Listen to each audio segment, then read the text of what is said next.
Happy Saturday, hackers. Welcome to Saturday Hacker Day. My name is Taggart, and on this stream, we do cybersecurity, we do programming, and we do CTF challenges, almost all of which we're going to be doing today. Maybe it's not so much on the programming, but going to be a pretty fun show today. We're going to be going blue team, as always, on Saturdays, with some with an investigation of an incident in the ELK stack that we've been working with in our lab for the last couple of weeks.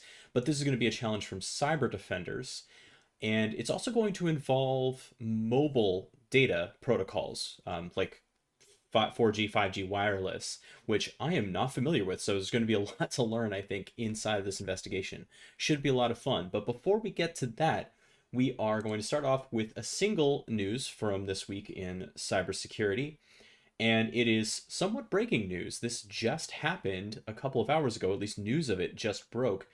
There has been a cyber attack here in the United States that attacks our petroleum infrastructure.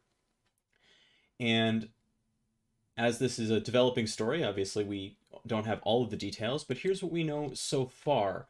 According to a report from CNBC, the Colonial pipeline suffered a ransomware attack, and that forced the company Colonial to shut down their entire network to prevent the spread of malware. Now, Bleeping Computer has a report on this, CNBC, most major news organizations are reporting on this, but the information is sort of hodgepodge. What I've been able to piece together is, first of all, Colonial Pipeline is a massive pipeline. It transports 45% of the petroleum used by the east coast of the United States. So this is going to have market impacts. This is going to have infrastructure impacts.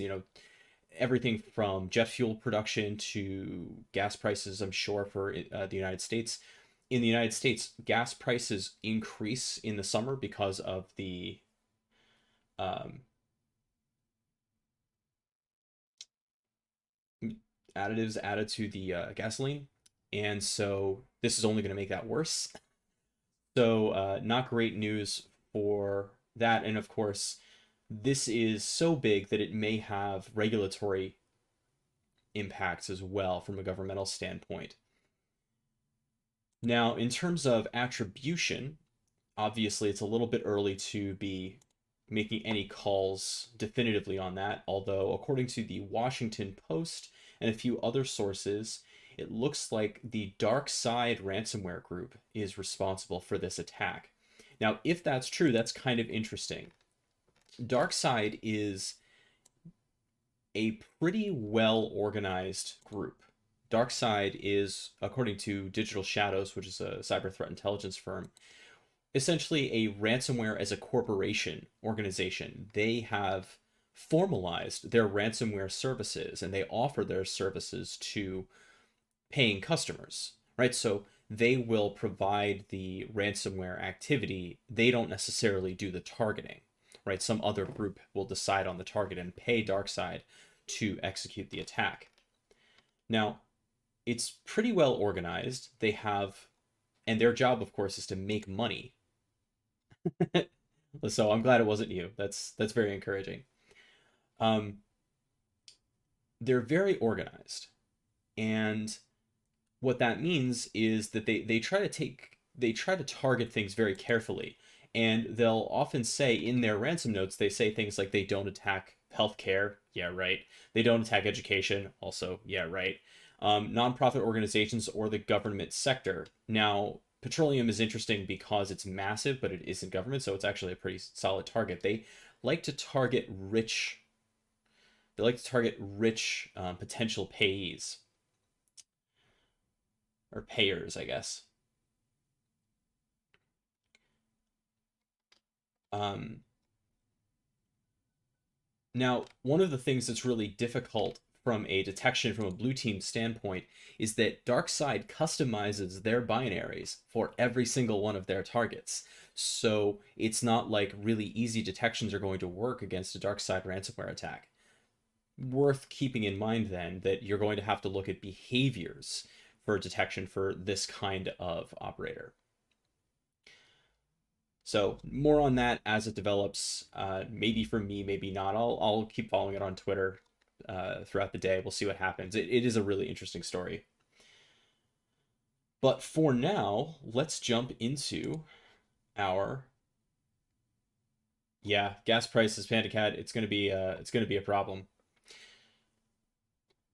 But for now, let's jump into our main material for today, which is practicing with the ELK stack, Elasticsearch, Logstash, and Kibana, which is not quite open source, but it is an easily licensed and affordable sort of SIM in a box is one way to maybe think about it. And the ELK stack is what is behind the platform that we've been using for the last few weeks, the Security Onion.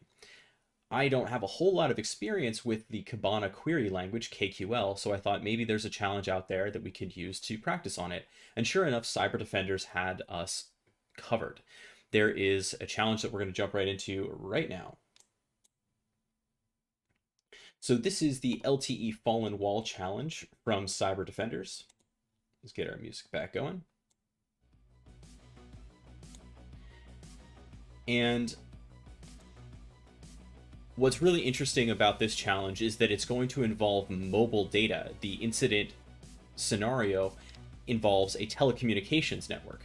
So I am a TCP/IP guy. I don't spend a lot of time with, radio communications other than, 802.11x for wireless internet. So there may be terms in here or technologies or data types that are coming in that I'm not familiar with. So I've done a little bit of research up here to see what we might be dealing with. So the first thing it tells us, well, actually, before I get into the scenario, if you want to play along, obviously get yourself a Cyber Defenders account, totally free at cyberdefenders.org. And we're looking at the LTE Fallen Wall challenge. Now, to play, what you're going to do is download the virtual machine. It's about 1.6 gigs, so it's not the biggest one we've seen. And then I am actually using VirtualBox for this, despite my Hyper-V loyalties. The file is an OVA, so it's a virtual appliance that works well with VirtualBox. So I actually have VirtualBox here, and you can see that it's running the Cyber Defenders LTE Fallen Wall VM.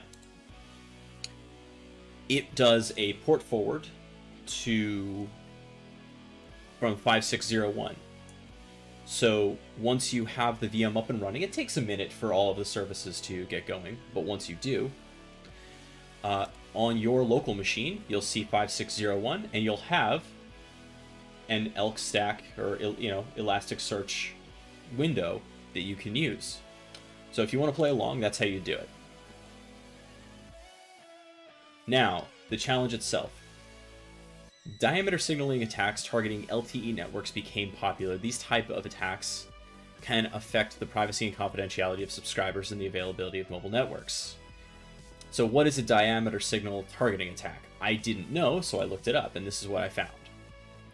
So the first thing we need to know is actually that diameter, I found this as well. Diameter is, I thought it was like maybe a reference term to a particular part of the network, or like maybe some sort of signal measurement, right? No. Diameter is a protocol. It's a signaling protocol used in telecommunications to transmit service data. Now, I swear diameter has another meaning in information security. I thought that like there was also radius, tax, and isn't diameter another authentication method? Yeah, it is. Okay, I'm not crazy. So it actually has another meaning in information security, and but we're not talking about that here. We're talking about diameter for signaling protocol in telecom networks. So totally different thing. And so a diameter signaling attack uses diameter edge agents and routing agents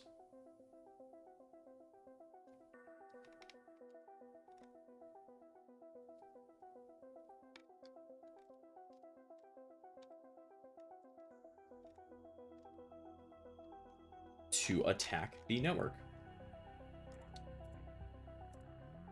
Here we go. This is what I was looking for.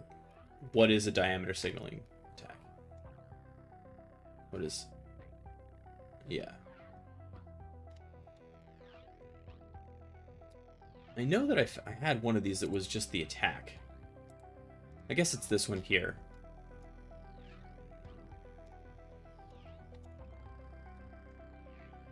So it turns out there might be some sort of interception capability with diameter.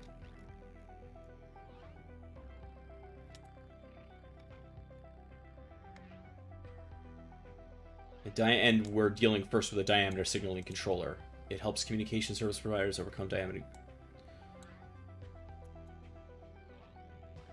Diameter is a next generation blah blah blah blah blah blah blah. Oh no, it is the same thing. So it is diameter is the authentication protocol. Okay, so it actually is. Here it says it was derived and improves upon the widely deployed radius and LDAP protocols. So the issue is diameter is based on peer-to-peer architecture where any diameter node can exchange information with any other diameter node.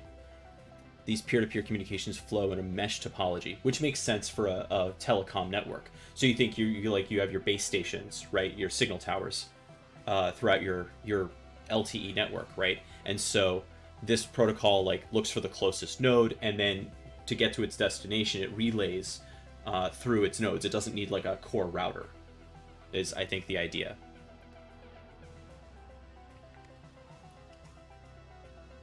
Okay. So a diameter signaling controller serves as a diameter interworking function gateway, providing routing and protocol mediation functions for diameter signaling. The DSC allows mobile operators to collapse complex diameter mesh networks topologies into simpler hierarchical hub and spoke. Okay. So if you put a diameter signaling controller kind of within this mesh network, it becomes kind of an ad hoc router. So rather than having to mesh everywhere, the DSC kind of simplifies that topology. Okay. Cool. And what is an MME in this diagram? Mobility Management Entity. Facilitates switching between base stations, roaming, authentication of user devices. Okay. All right, so we're learning some of the basic terms here for the challenge. Now, what's the scenario?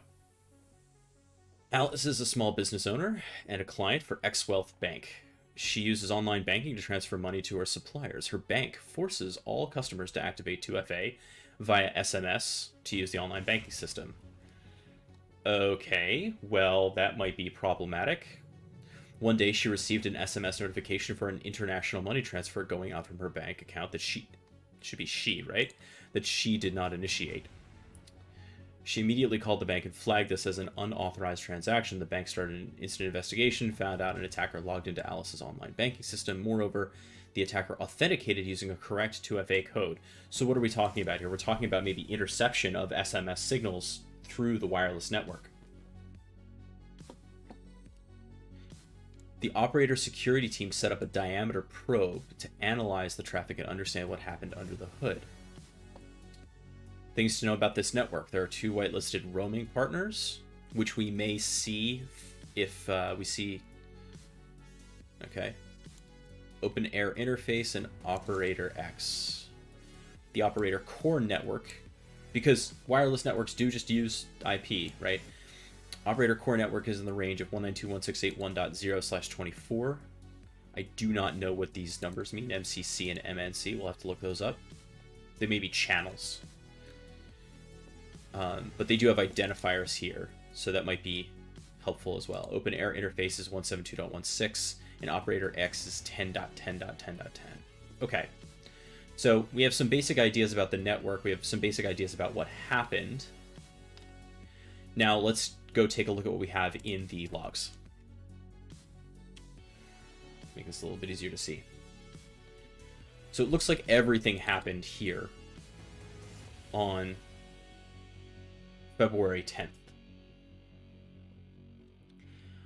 Let's take a look at one of these log events just to see the kind of thing that we're dealing with here. So we have timestamp. layers.diameter. So this is pretty nested data. Application ID, diameter, common messages, exchange request. Okay, here we go. We have a host IP address IPv4. And we have a destination. There's our...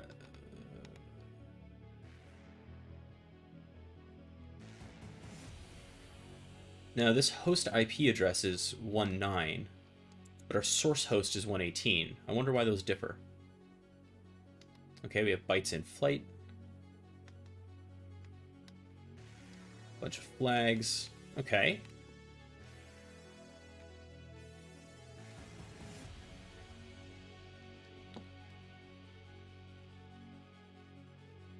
Okay, there's our origin host. Let's... There are 94 of these events.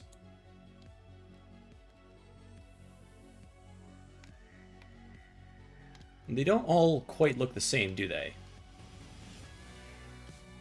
This one's much smaller, this dock. Let's add the type as a filter. Or not a filter, but as a column. Okay, they are all docs. That's not super helpful then. But let's look for maybe...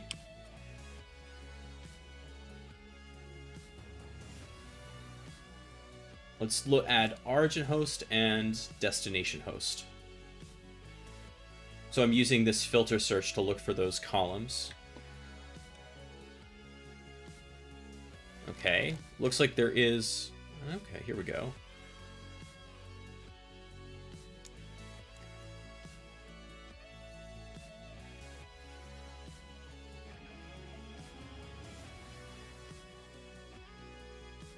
Let's add these IP addresses, just in case they help.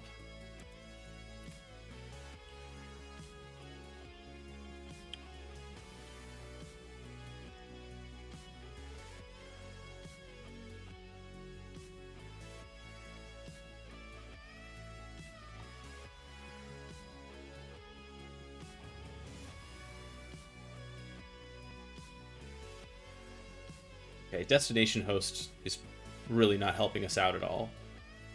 So let's clear that column.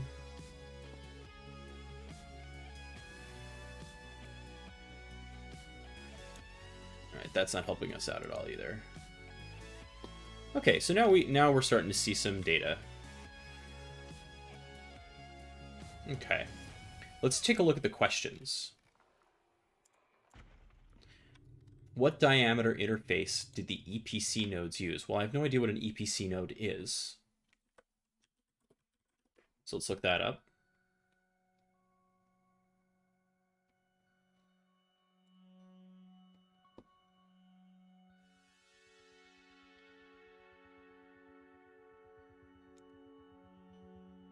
Evolved packet core. Which diameter interface did the EPC nodes use?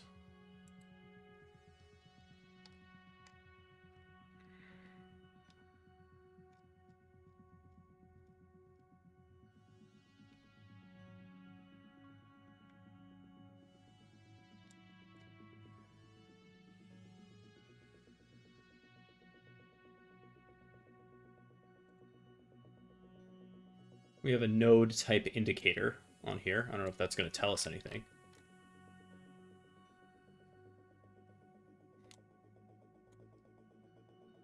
Here we go.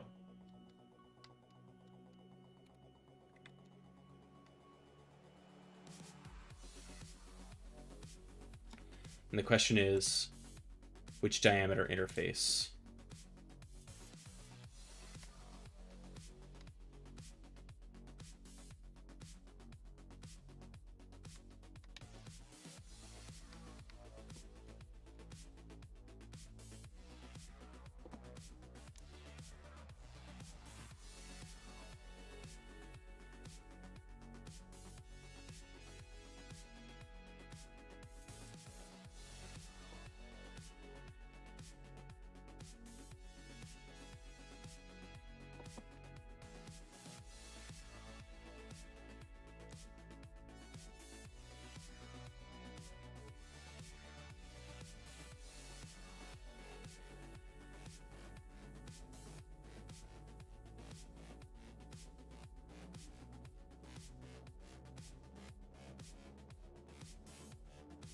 Whoa!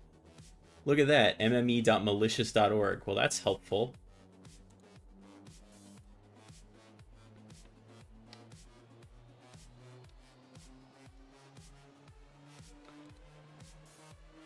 Which diameter interface did the EPC nodes use?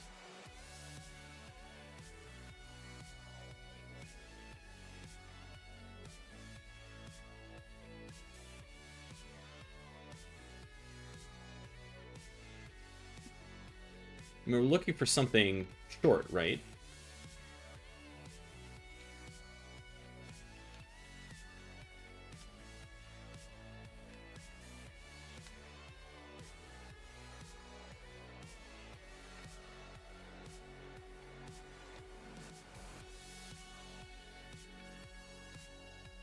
Whoa, whoops.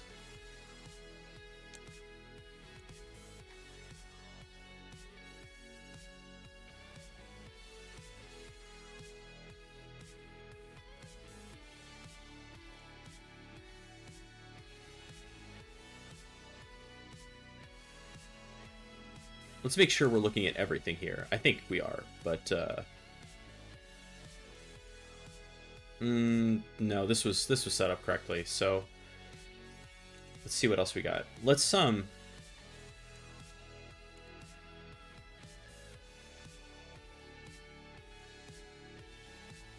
wow, no hints. Which diameter interface did the that doesn't need to be that big. Which diameter interface? I think we need to look up what a diameter interface is.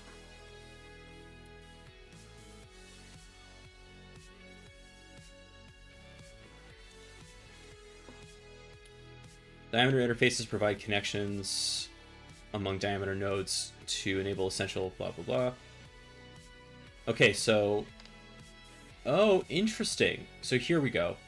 We have the interface. There's an SH, SDSY. Are there any triples here? Yes, there are. Okay.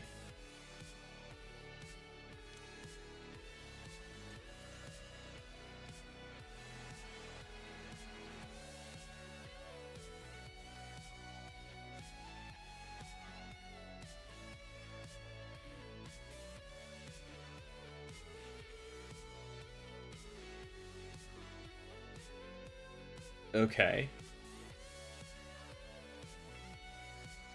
So we're looking for something that looks kind of like this. Oh, but look. This might actually tell us. So the S6A interface is what happens between the MME and an HSS subscription authentication data. That's got to be it, right? S6A.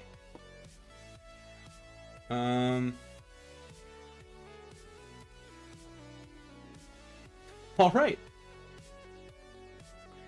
Which diameter command did the attacker use to discover and establish a connection with EPC nodes? Let's see if commands are in here.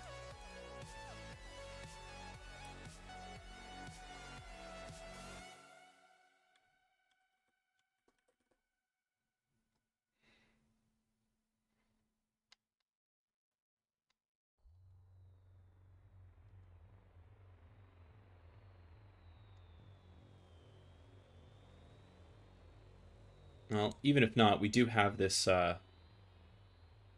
this mme.malicious.org, which we can use and see what's up here.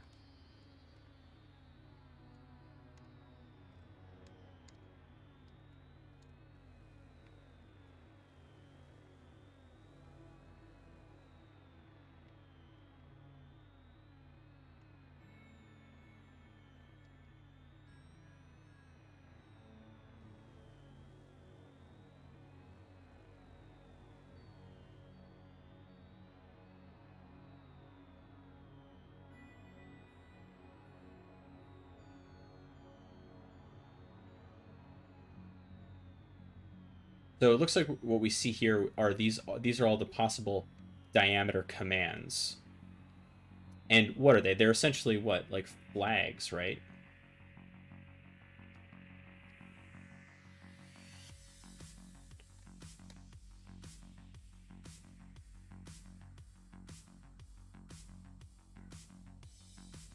So let's do this. Let's try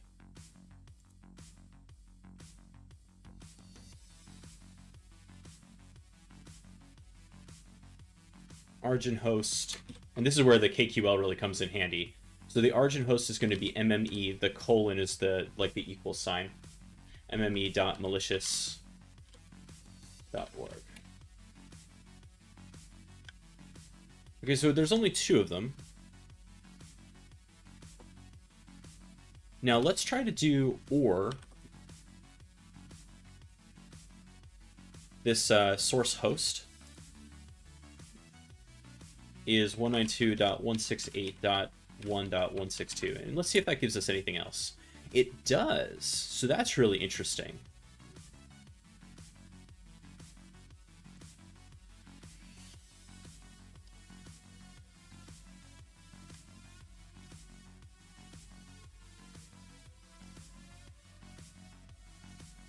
Now, we don't know what 162 is yet.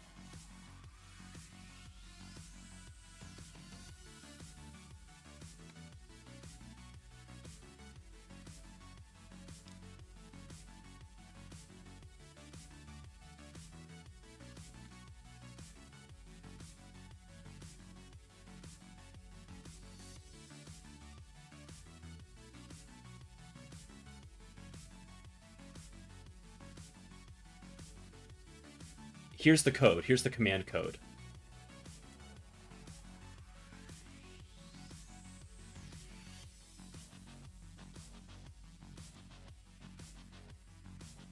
Is it capabilities exchange?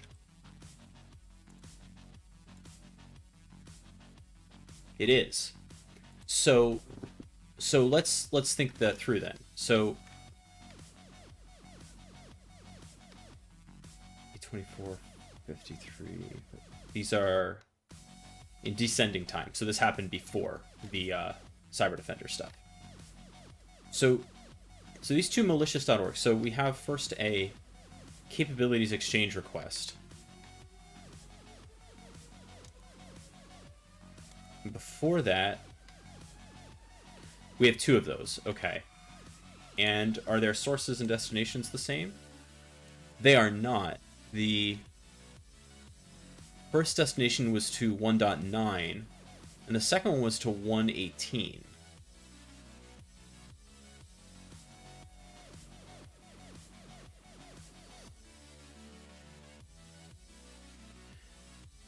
And first we have, and before that we have this open air interface event as well.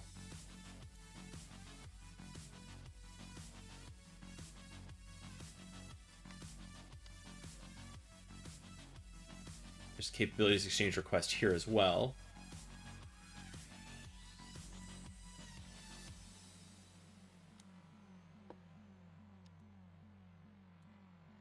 All right, let's clear out the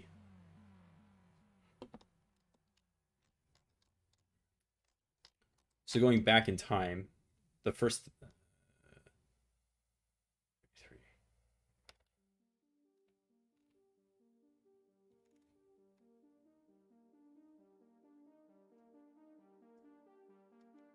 Yes.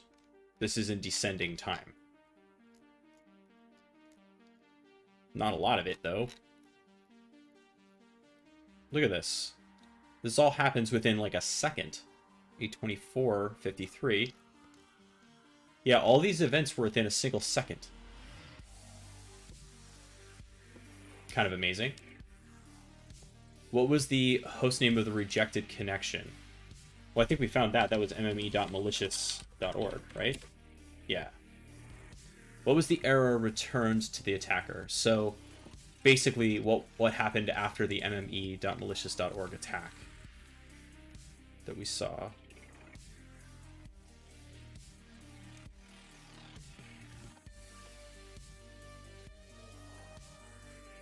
Nothing there.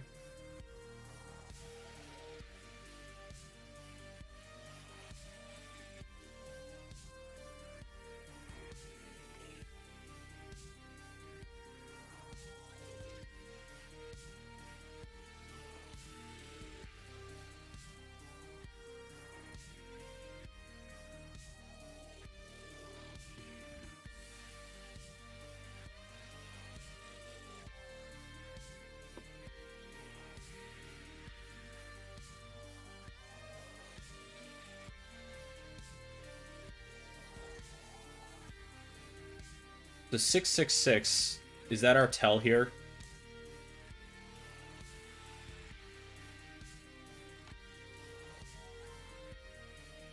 That's the host IP address. Our destination never hits 666, does it? Doesn't look like it.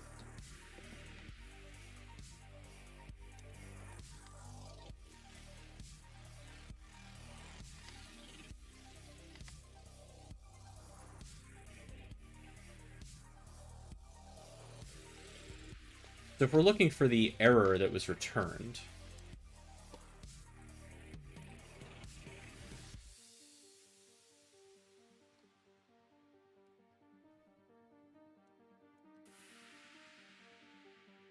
all right, let's try this. There's an error message. So we'll try to add that as a column.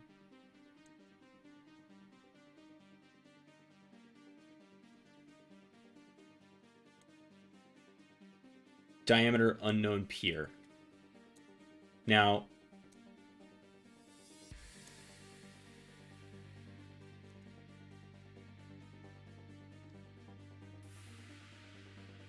so this is a capability exchange answer.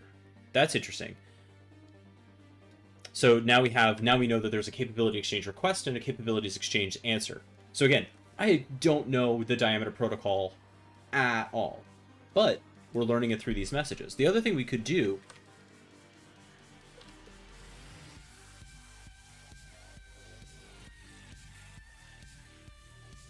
is, well, yeah, go right to the source. If you've never read through an RFC, I highly encourage you to do it. It is, it's a trip.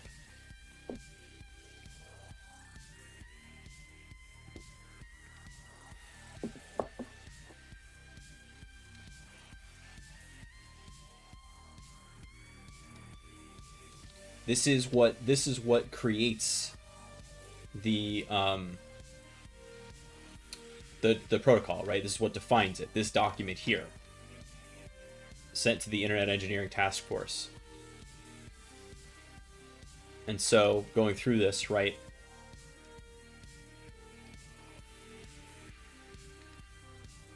You can start. It takes a while to get through it, but you can start figuring out what things are.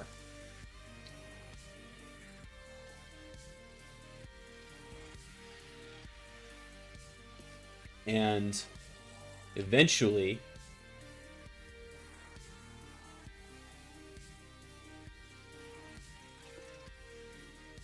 the best RFC is RFC 2549, IP over avian carriers with quality of service. Is that like carrier pigeons?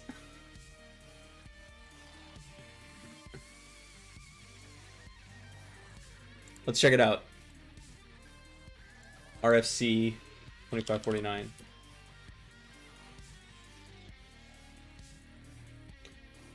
It does not specify an internet standard of any kind.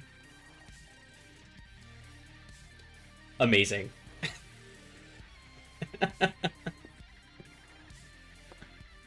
That rules.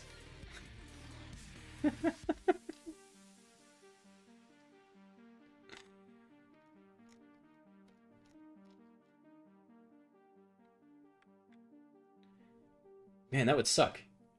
Because you have to use TCP, right? So it would be, you'd have to have a synac, and then an ACK for the beginning of a conversation via carrier pigeon. That would take forever. I mean, even more forever than the rest of the conversation. I feel like UDP is really the only way to go. Birds by their nature would be a connectionless protocol. Okay, so I think what we got from that error message, yeah, diameter unknown peer. I'm thinking too hard. Yeah, about birds. It happens.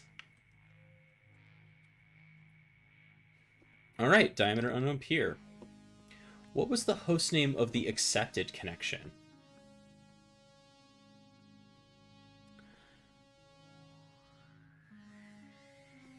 How do we know that a connection was accepted?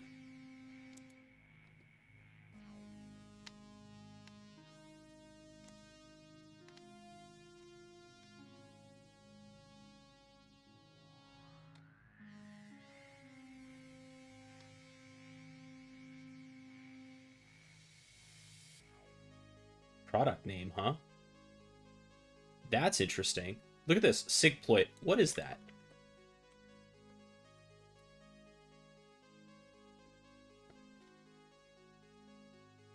Aha. So we found the exploiter. Sigploit is a signaling security testing framework dedicated to telecom security professionals and misspelled researchers to pen test and exploit vulnerabilities in the signaling protocols.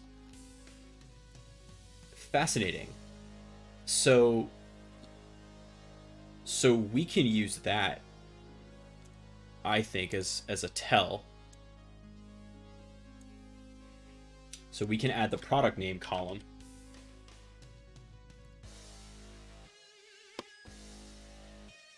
And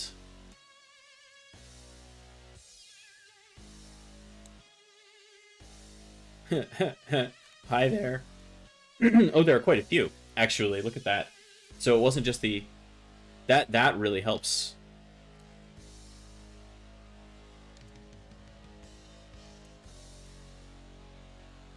So we see the first one we see here, the sigploit diameter module. Right here. That's that first mme.malicious.org. And this is the capabilities exchange request, right? Yes. And it's going to...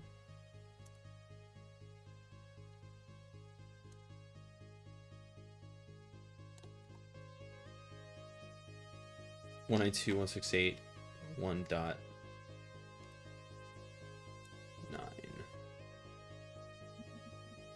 It would be cool if we can hide the chart here. It would be cool if the columns floated, right, so that we could see them as we scrolled down.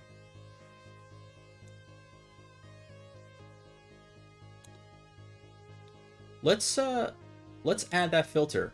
So this is kind of neat. So the way that Kibana works is that you do a search first, right? And you can do multiple different searches, but then once you have that data set kind of loaded in real time, you can use filters on the data set to change up your view without having to rerun a query, which is something I really wish you could do with Splunk. So here we're going to add a filter for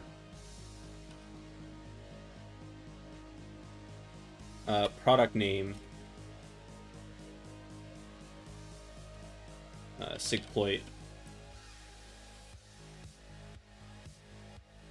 diameter.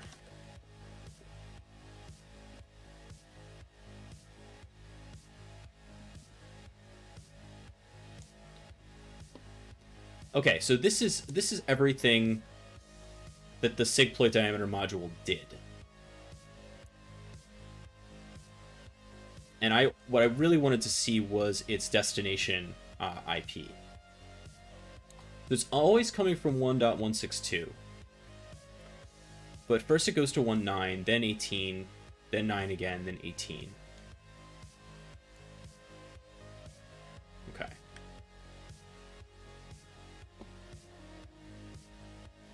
Oh, crap. Did that...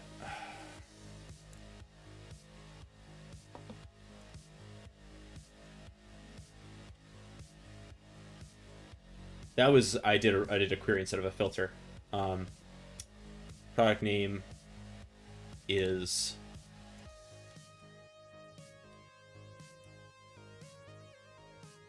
this is how you do filters.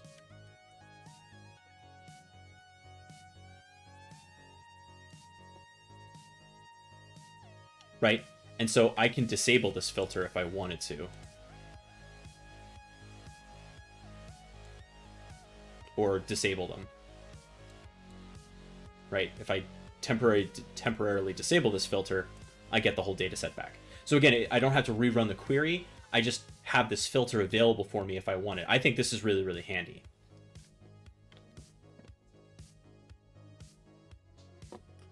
Okay, totally lost track of what the question is. What was the host name of the accepted connection?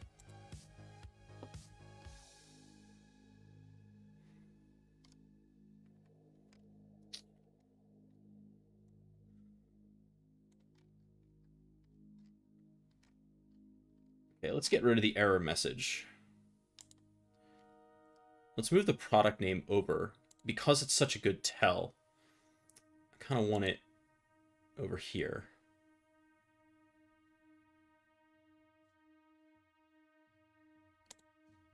a little bit easier to see. Actually, let me move the... There we go. Now we have a much better view.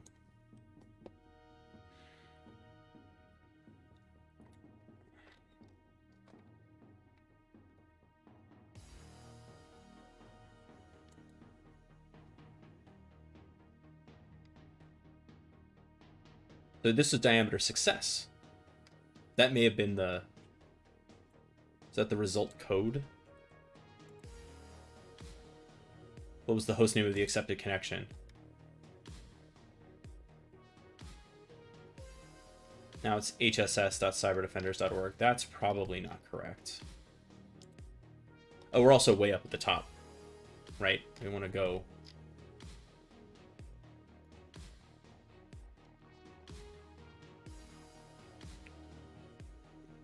Yeah, mme.cyberdefenders.org.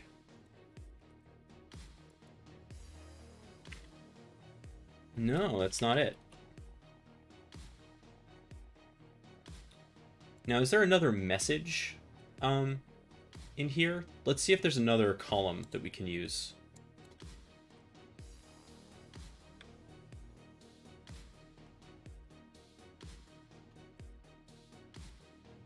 Hey, SecureTTY, good to see you. We are, just to catch everybody up, there are a few new viewers too. To catch everybody up, what we're doing is we're working on the LTE Fallen Wall Challenge on Cyber Defenders.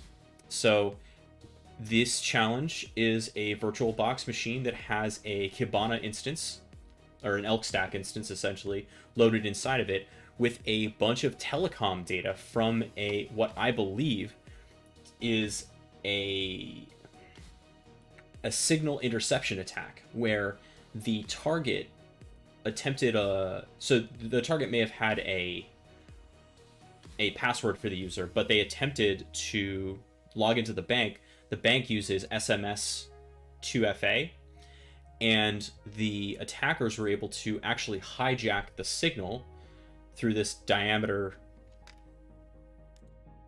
signaling attack and actually capture the SMS message containing the secret code for the two-factor authentication, thereby being able to log in and impersonate the user in question. That's where we are.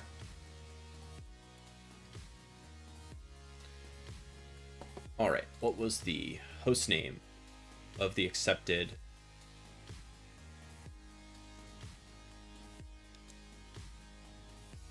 Have we added mme.malicious.org already? Oh, we already... Yeah, we did.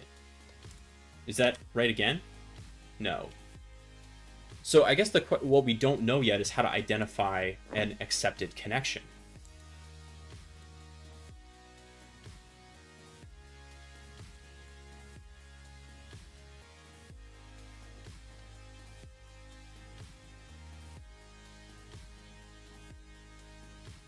Okay. Let's go over to our RFC and see if there's like a result code. There is.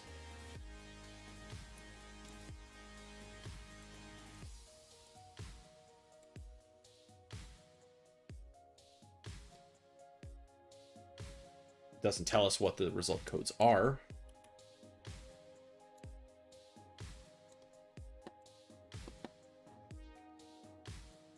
Command codes.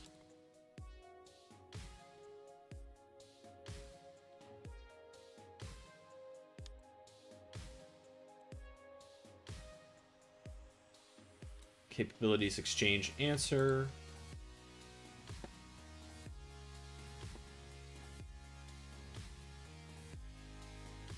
Okay. Okay.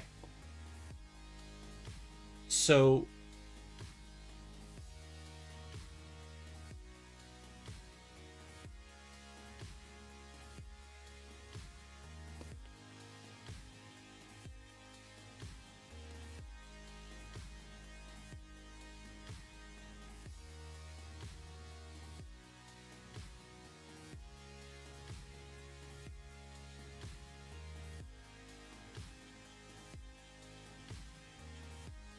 what we need in here is the result code.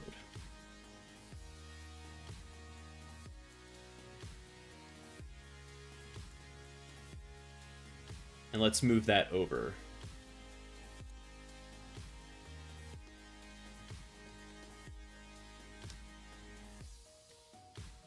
With this little button here.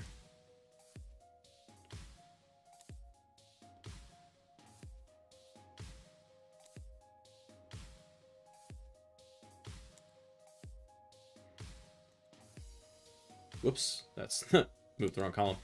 I have to say, working with this, there are things that you can't do in here that you can do in Splunk, like data visualization. That's not entirely true. You can do it. I just haven't. So, for example, if I click on visualize here, there's technically a way to do it. Create visualizations with our drag and drop editor. Oh, this might actually rule. Let's, yeah.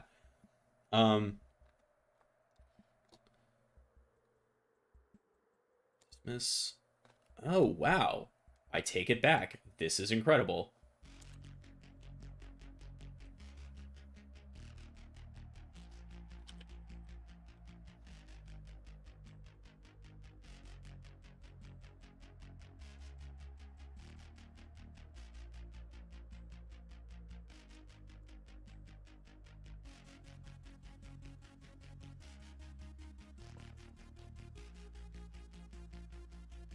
Very funny.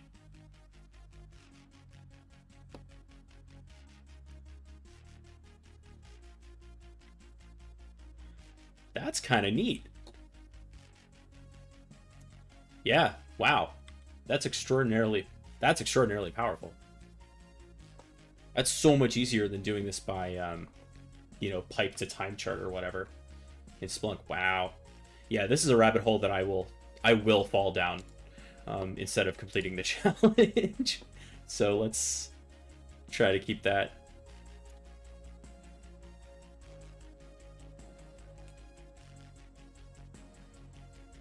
So it had to have been operator X for our MME here. But interestingly, it doesn't have a result code. So what are we looking at here?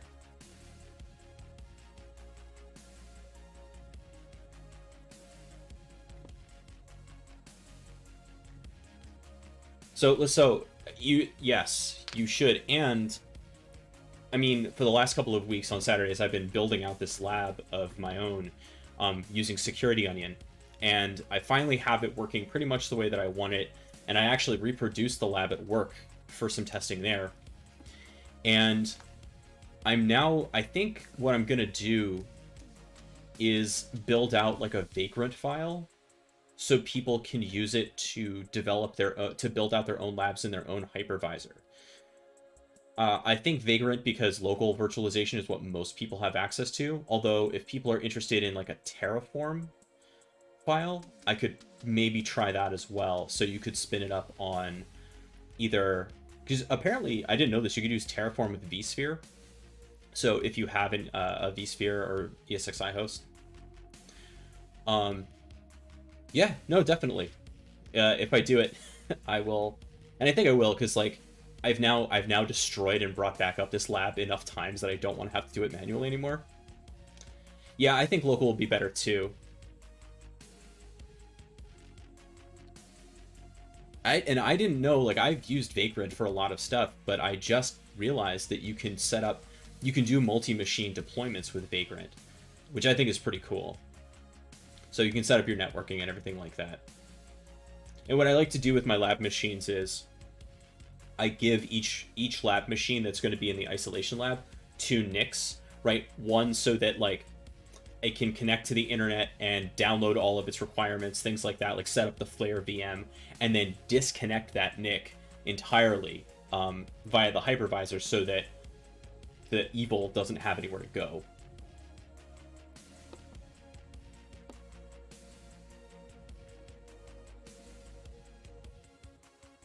Okay, so these are all just flags that we're looking at here.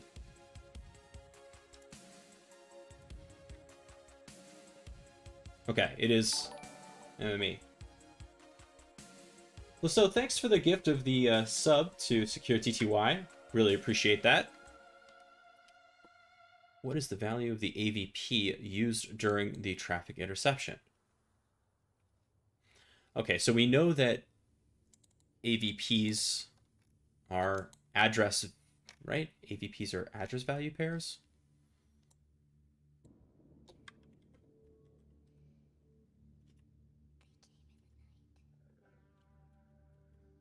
It was defined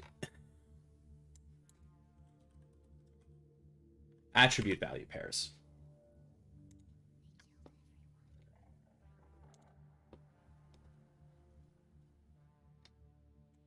The AVP code combined with the vendor ID field identifies the attribute uniquely. Okay. So the question was, what was the value of the AVP used during traffic interception?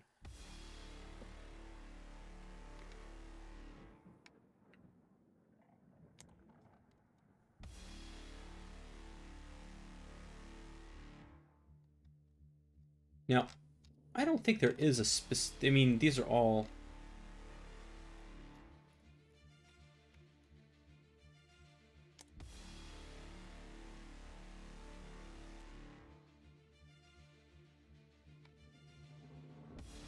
I don't think there's a specific AVP field, is there? Oh, no, there are several.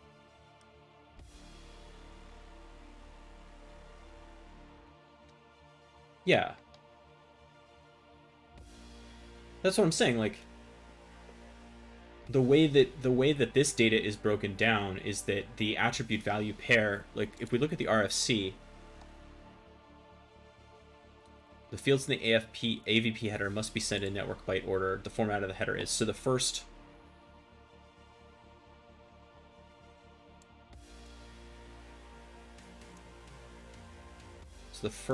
byte, first 1, 2, 3 bytes and change, it looks like. Yeah. Is the AVP code.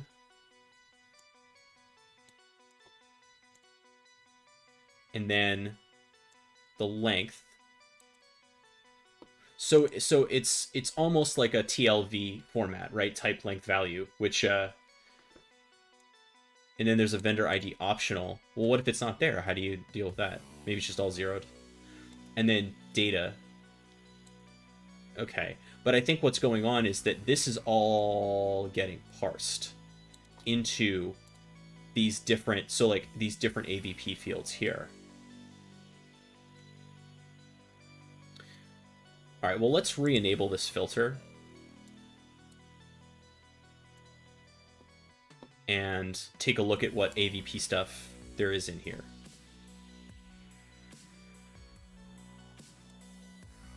What is the value of the AVP used during traffic interception?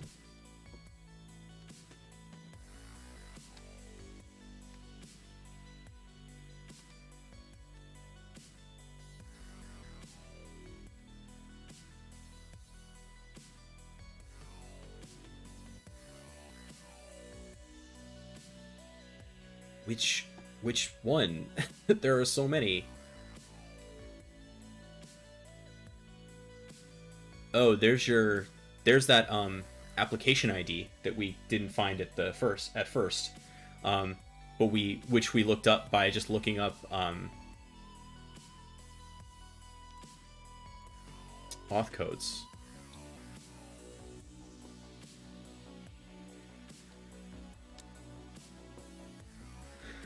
What's the value of the AVP used during traffic interception?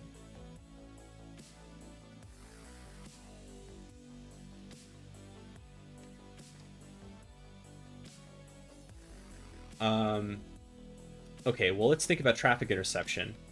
Traffic interception would mean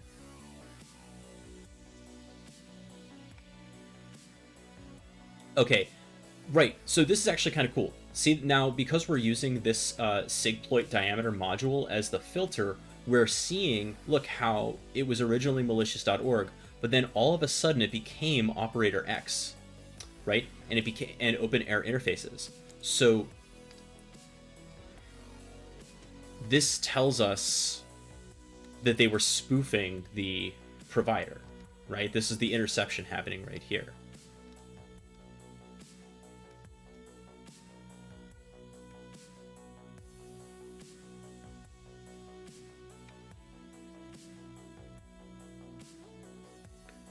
But I don't have the foggiest idea what they're looking for the AVP used during traffic interception. I mean, we don't see any data that even looks close to that shape.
Yeah, not sure.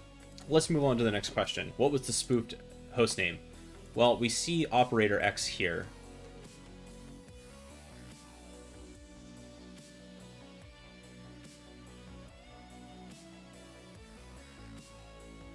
Which node of the Cyber Defender's network communicated with the malicious peer? Now, was that mme.cyberdefenders.org?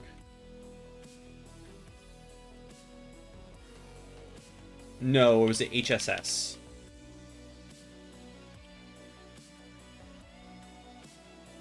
Let's get that,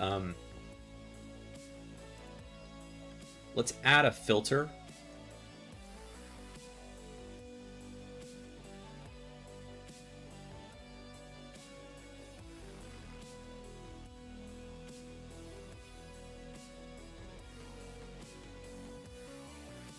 We want the source host to be...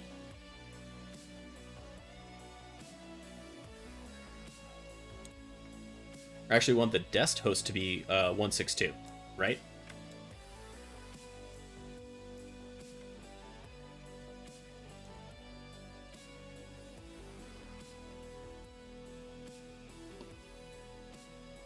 Let's disable this filter.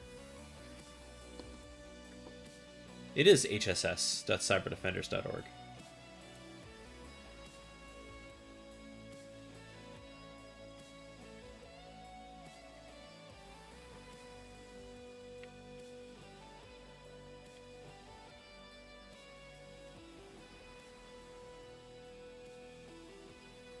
No?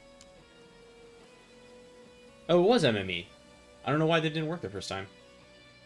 What is the name of the node that accepted the attacker's connection attempts? That's got to be HSS. What was the diameter command used to retrieve Alice's location?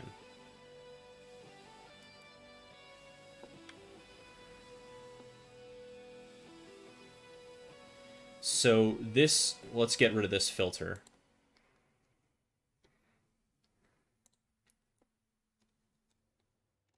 And we need to add a field here. I think we can nix this column.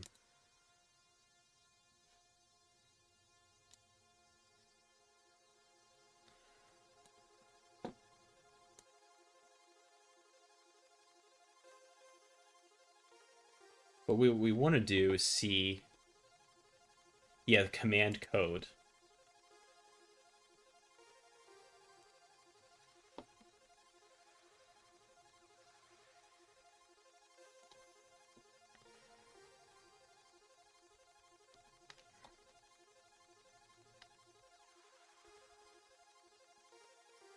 Now, I think it's got to be this 3GPP insert subscriber data request. That makes sense, right? where an insert subscriber. What is 3GPP? Oh. Okay. That's the 3G standard. So, interesting.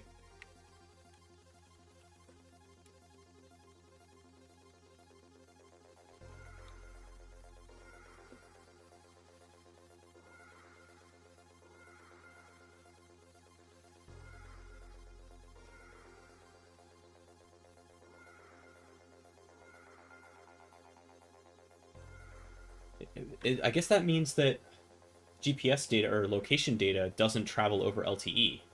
It travels over the 3G protocol. That's kind of interesting. Which kind of matches my experience, right? I mean, I have an LTE phone, and if I'm not in LTE range, I still have like a lot of location stuff still works. What is the IMS Alice? First of all, I don't know what an IMSI is. Oh, is that like the IMEI? The International Mobile Station Equipment Identity. I know what the IMEI is. But the IMSI is what's used to identify the SIM. Oh, interesting. So the IMSI is for the SIM, and the IMEI is for the phone itself. Now, we don't do a whole lot of SIM swapping in the United States, so we don't have to deal with this as much unless you're executing an attack or something like that. But I feel like, you know, elsewhere in the world, this is something a lot more common that people have to deal with.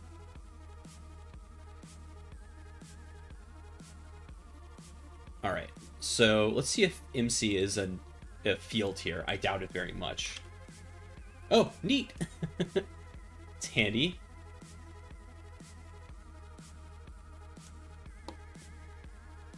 Is it populated? It is.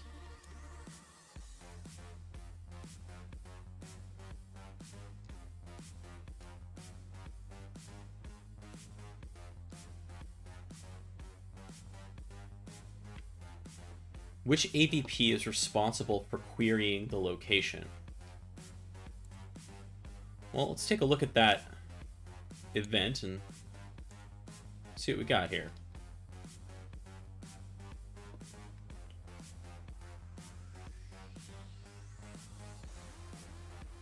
There it is. Location information request.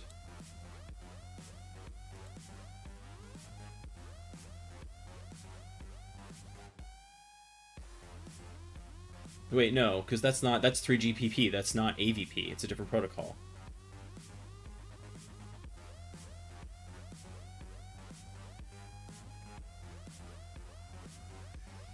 It's got to be in here. Oh, we got to change this song. Oh,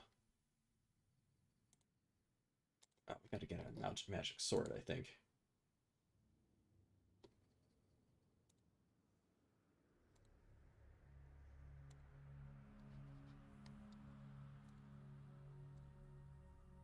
Cool.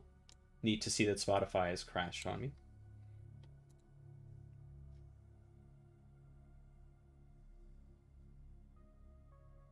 I have closed Spotify, and yet you are still hearing audio. Sorry about that. Okay, it finally died. That was strange. It's always weird when audio services decide to freak out on you.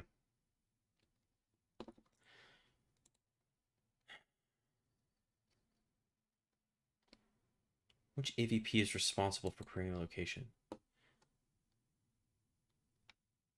Is it...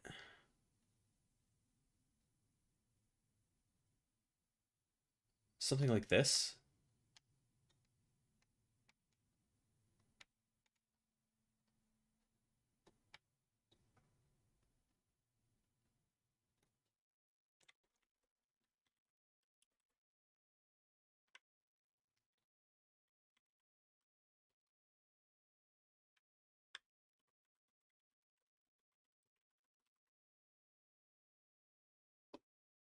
Okay, here we go.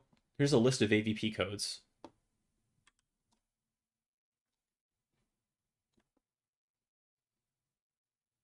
Is it not location information?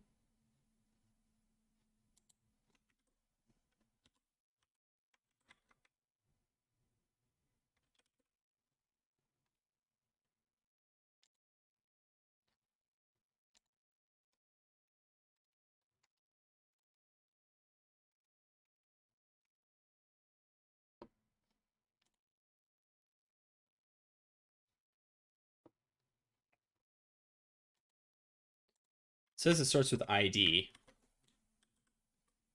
I don't see anything here that starts with ID. Maybe I'm reading this incorrectly.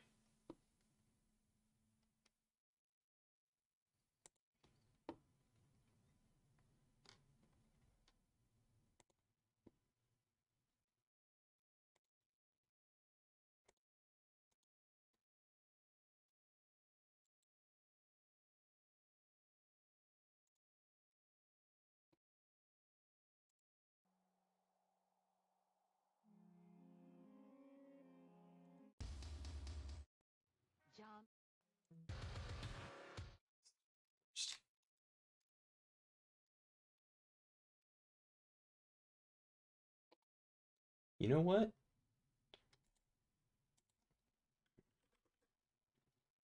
Let's just go with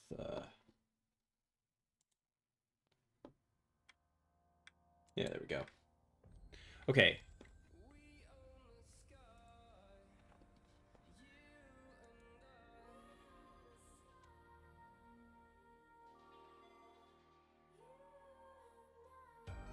There's something I'm not understanding about AVPs here, plainly, because I'm not getting.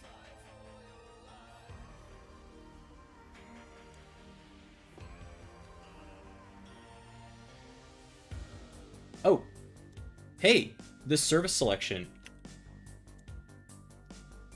That was a very poorly worded question. I think this was what we were looking for up here. It was, but like there are multiple attribute value pairs. What is the value of the AVP? That's just a bad question. Okay, so now we're close here. We might be able to knock this one out today. Which AVP is responsible for querying the location?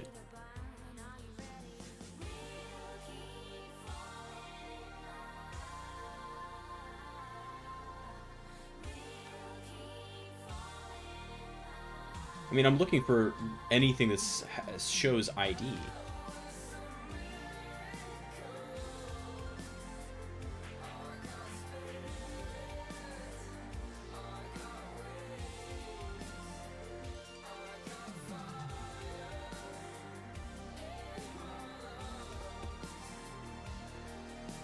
You think it's not actually an AVP? You think it's maybe like IDR flags?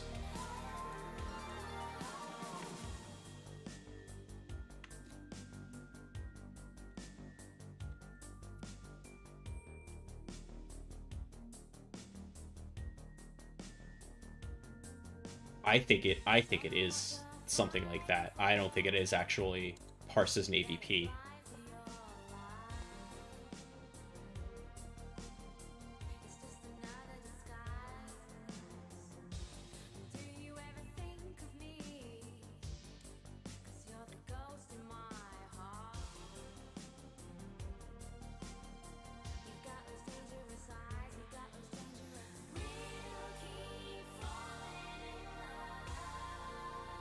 It is.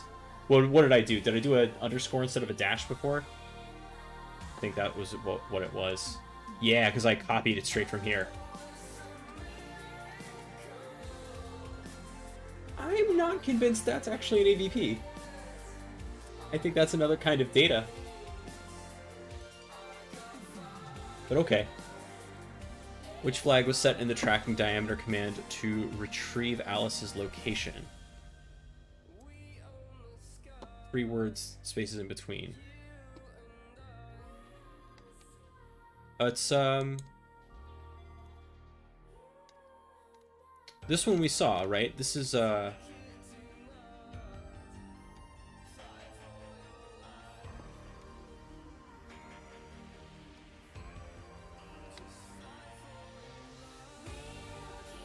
current location request.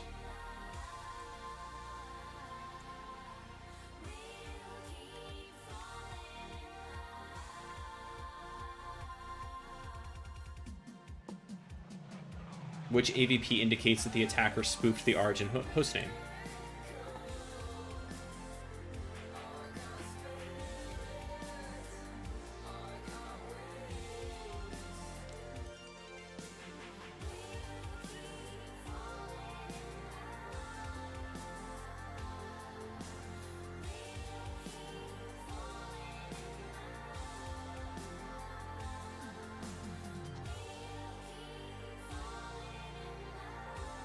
It's got to be host something or other, right?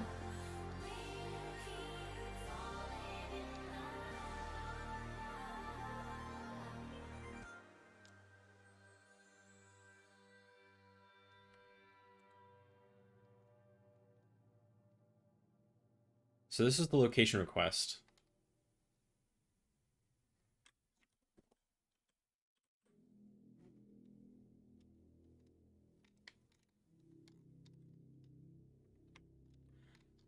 Maybe it's not in this particular event. Nothing in here. Ah, here we go.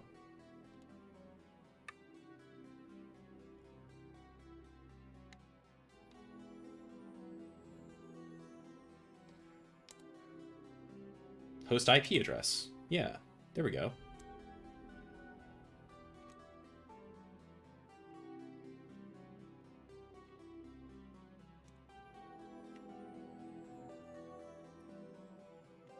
Although it's not actually the way it's formatted there.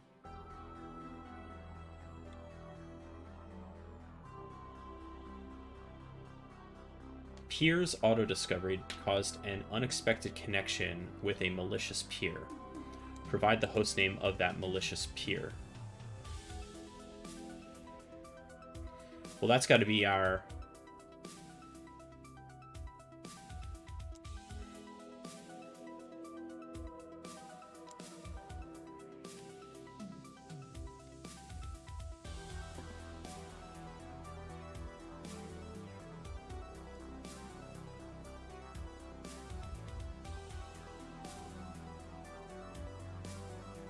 Let's look for peer. See if there's anything. Nope. Not auto-discovery either.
Now, where did we see that LTE to add that as a filter?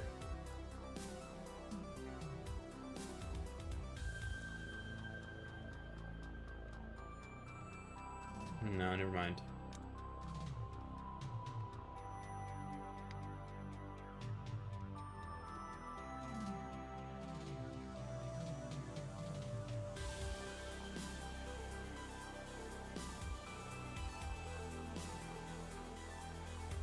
Oh, this is it right here. The origin host was MME2. Yeah. Okay, there it is. Interesting. This was so MME2 was malicious.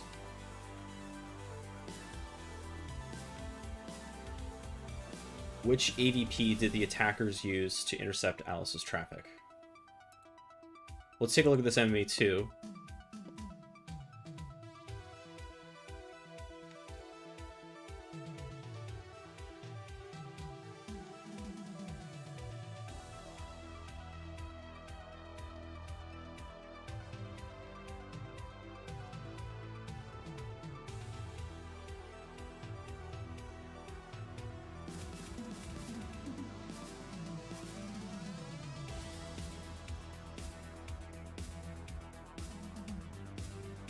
Diameter flags request.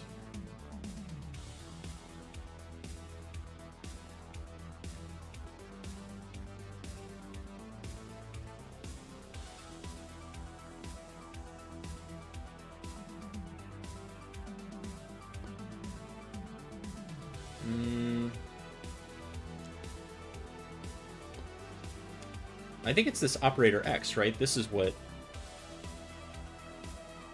Yeah, here we go.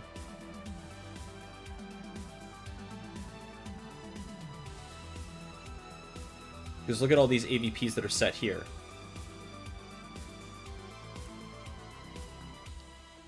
Whoa.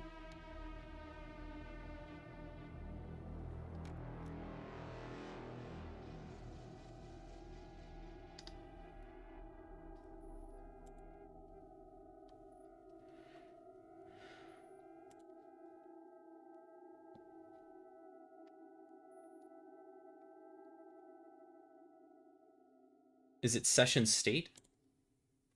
No.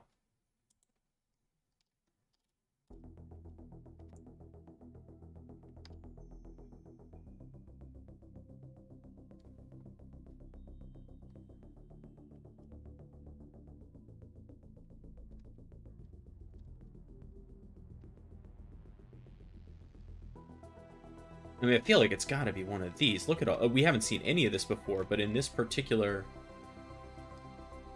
This operator X, right? This was...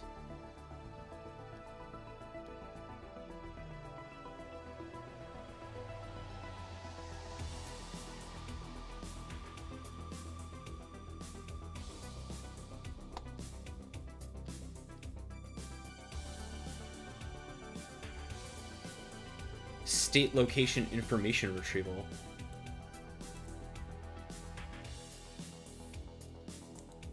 No, maybe it's not this one. But this looks like...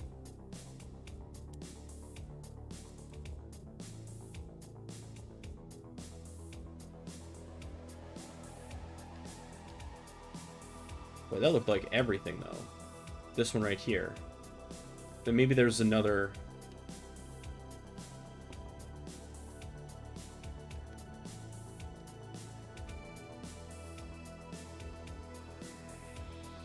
request that actually did the evil.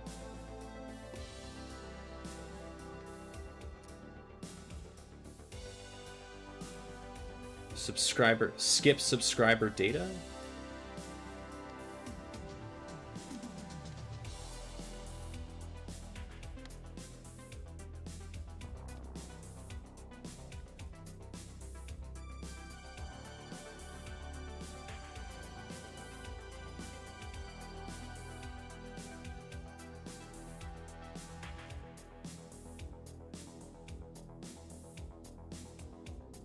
I really think it's going to be something like session something or other.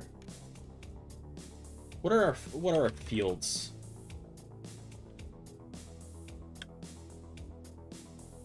No.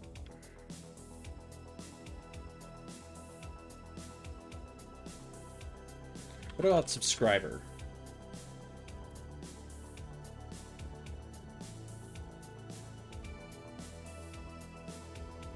Subscriber status.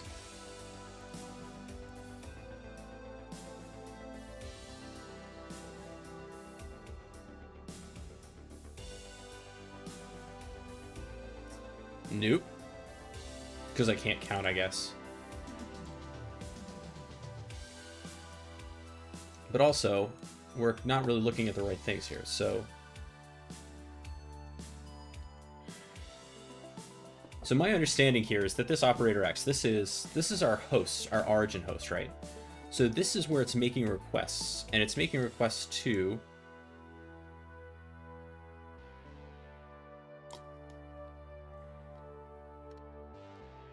our target phone. Yeah, this is it.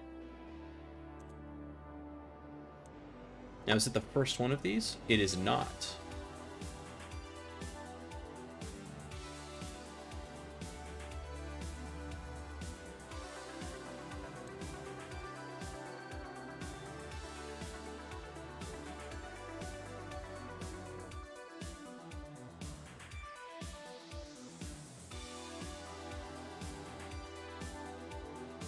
Let's filter for every use of the IMSI of the phone. So we're going to look for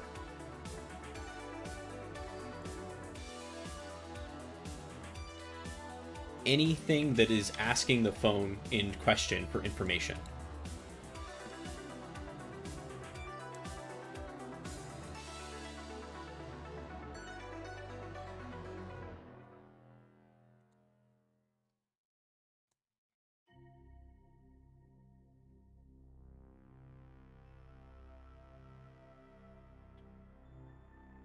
So this one's interesting. This is the authentication information request.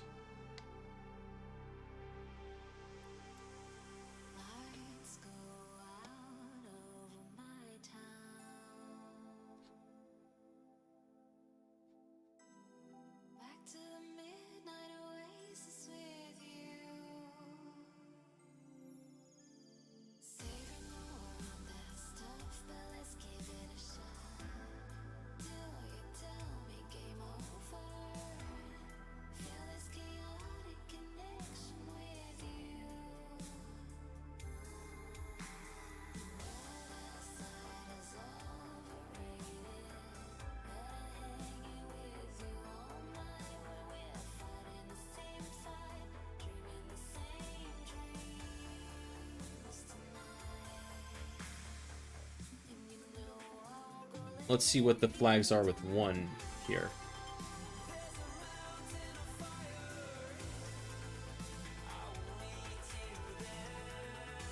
Right here. So there's an auth session state.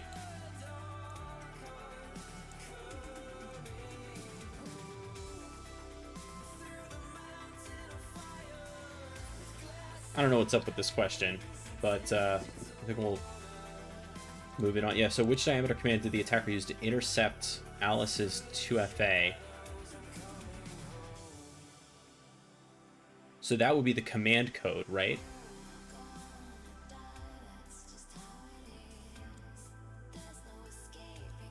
And that's it right here, the 3GPP authentication information request.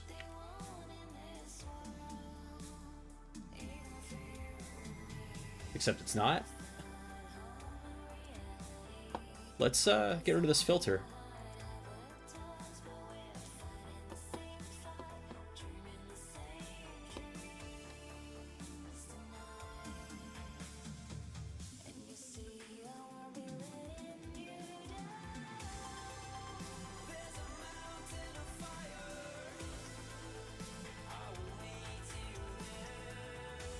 Wait, did I miss that?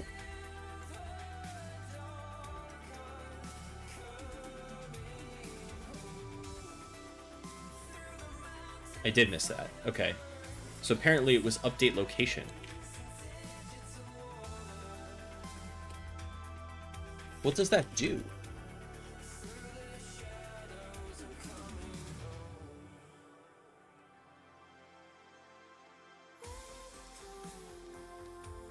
Man, you know you're in some deep rabbit hole if you're on a telecom website, like a telecom provider website.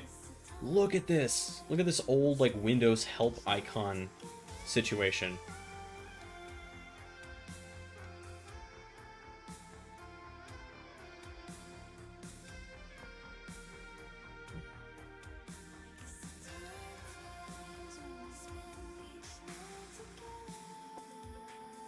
Oh, it's not even right.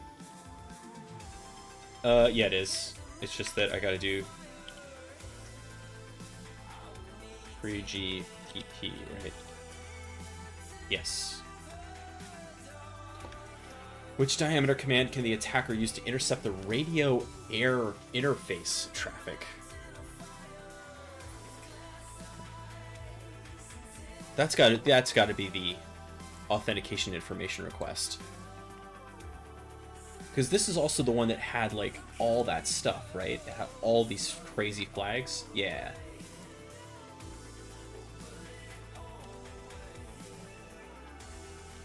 So the only one we weren't able to get on this was the... Which AVP did the attacker use to intercept Alice's data traffic? Now, I don't think...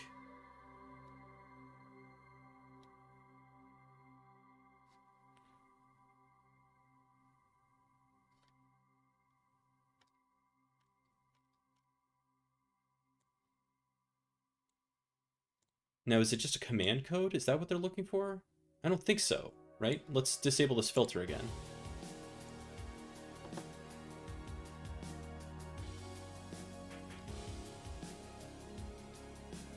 Abilities. Update, location, authentication information. There's got to be something else in the AVPs here.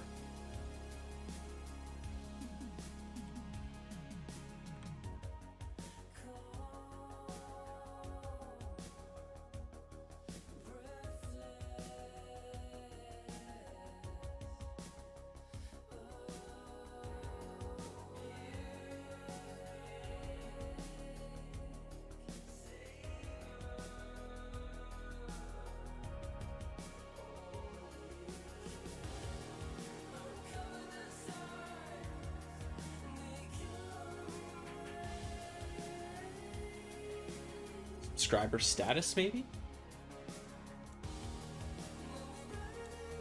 Doesn't fit.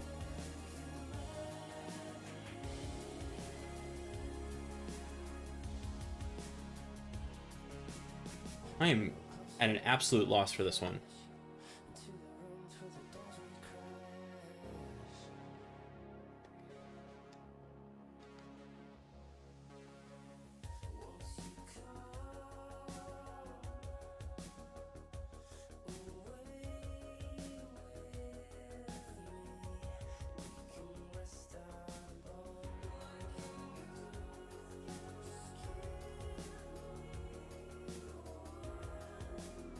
Let's look at all the 3GPPs and see what we have.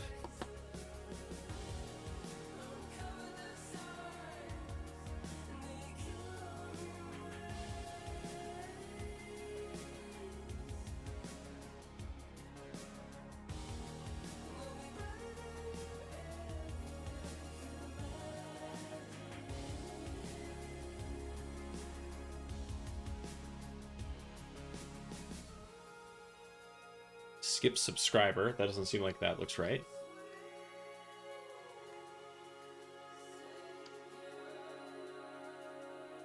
Single registration.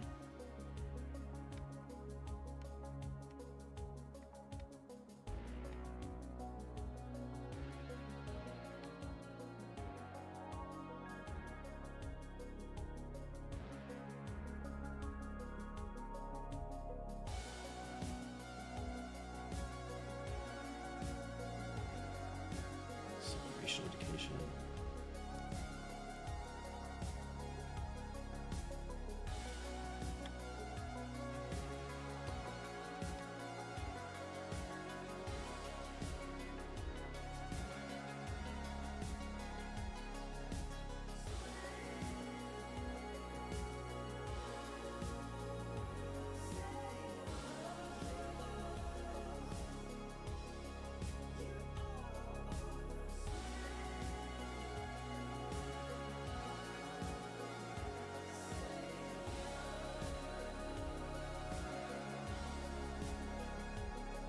I feel like I'm missing something pretty obvious here, but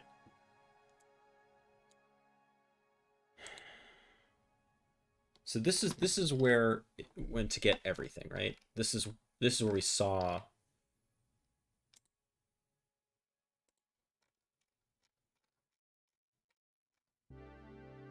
Well, maybe it's not, because this is...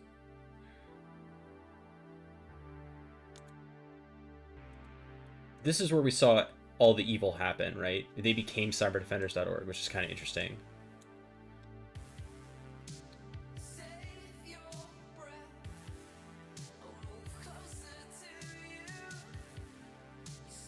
I'm looking at values now because the keys don't seem to be helpful at all.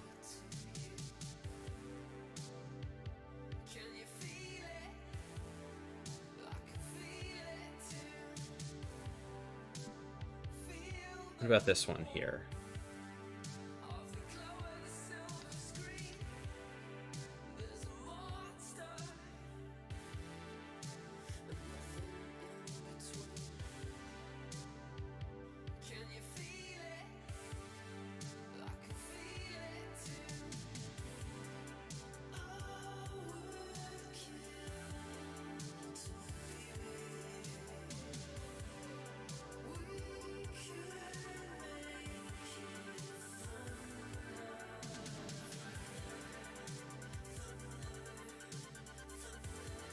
These aren't AVPs anymore, this is just TCP stuff.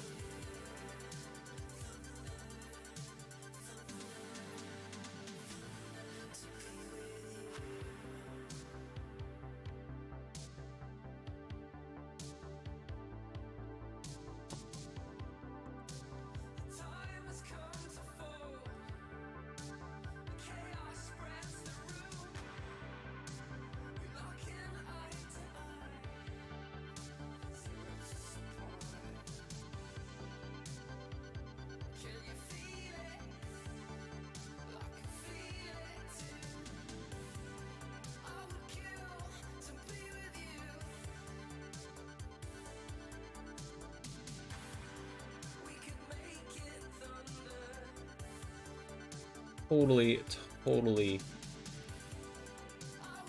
at a loss.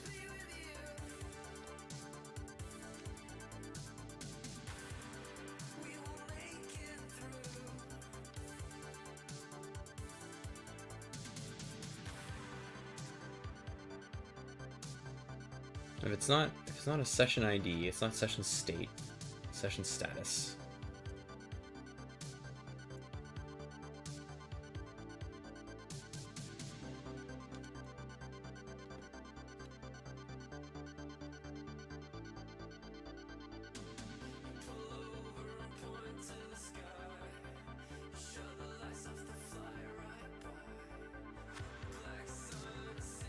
Session what?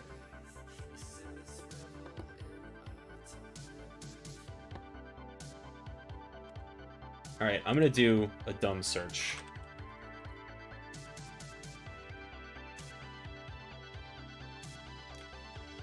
Okay, that didn't work at all.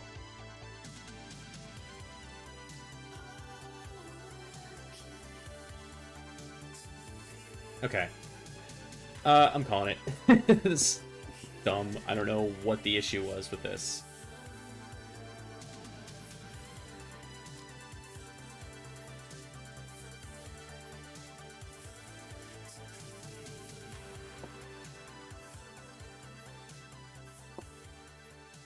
But I think that was a pretty good dive into this. What else can we do? I mean, since we're in here, what else can we try to do and play with in the ELK stack here? So we had this visualization where we could look for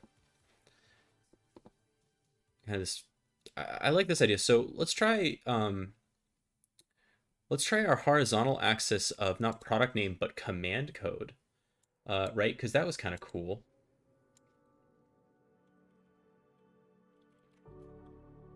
So if our command code is on our x-axis,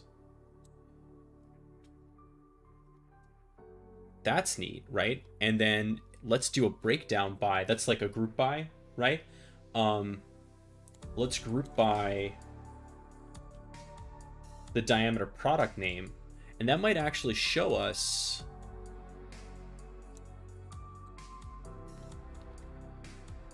that's cool. But I don't want top. I want...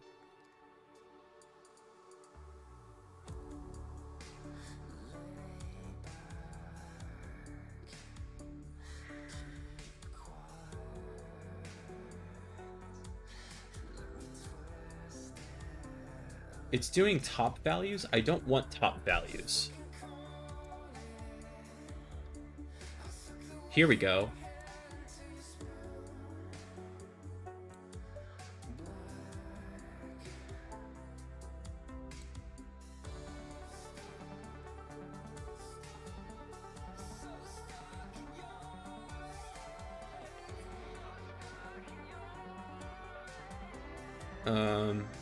Select a function. Top values. But I don't want top values. I just want all values.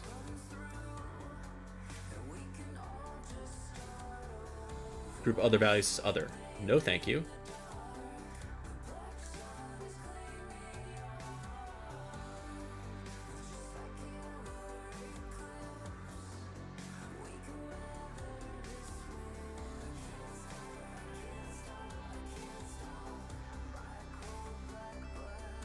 So what is it here? It's just not visible? What's going on with my chart here?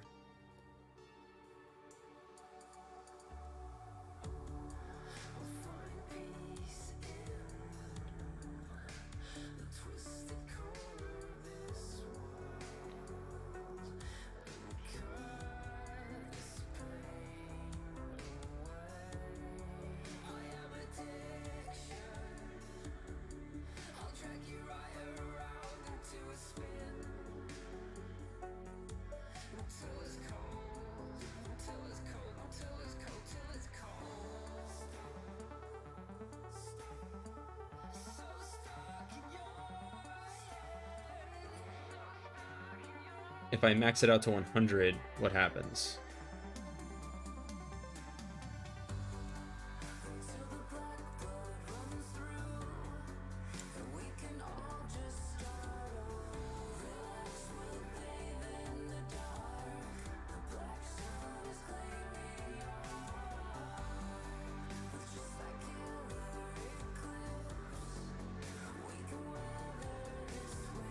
So the vertical axis is unique count.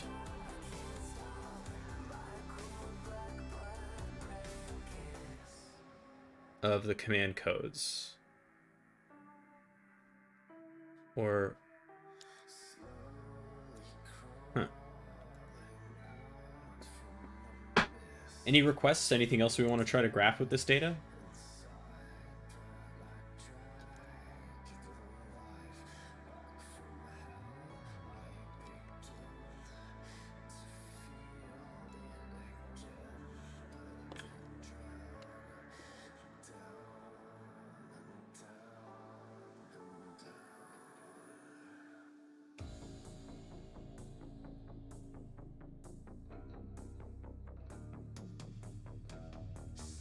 We could do just like a time chart, I guess.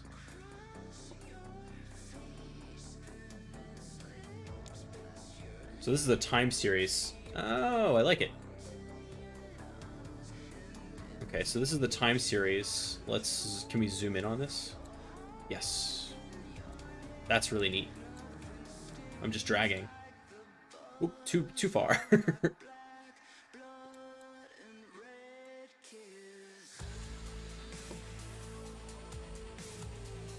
And aggregation group by. Let's do a filter.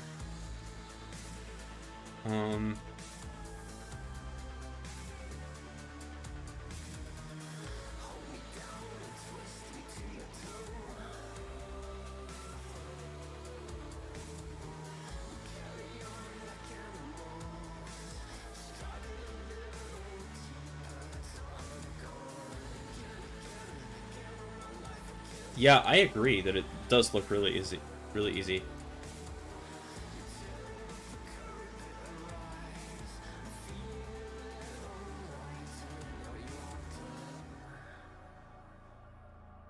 It's grouping by a filter.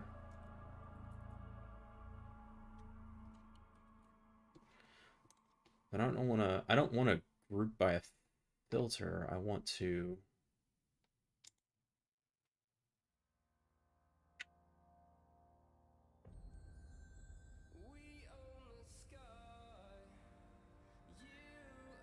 Oh, no, here we go. So group by terms.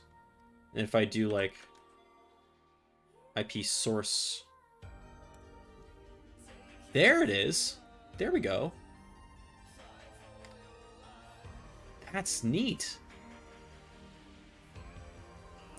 That's really neat. So if I do command code, this might actually be a better way of doing this.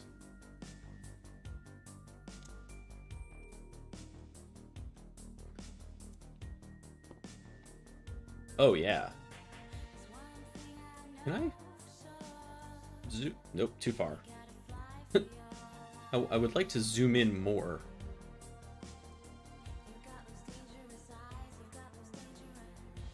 Apparently I can't... Oh, I can't zoom anymore because it's like all happening in 1 second. That's why. But look at that. That's a really nice visualization of the data.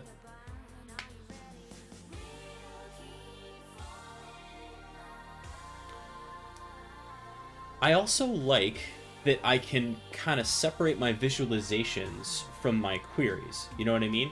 I can have these set up over here in 2 different tabs, but I'm like, I don't have to run a new query just to create a new visualization. I think that's really, really neat. Yeah, I'm into it.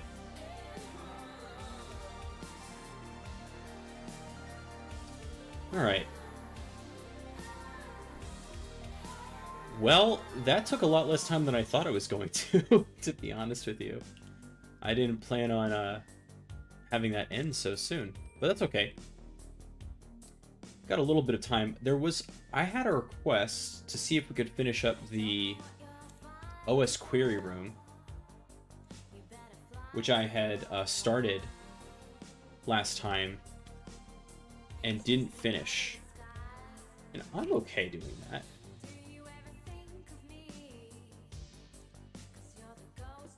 Cut right to it. I think I gotta knock off a bunch of stuff here. Pretty much close all of this.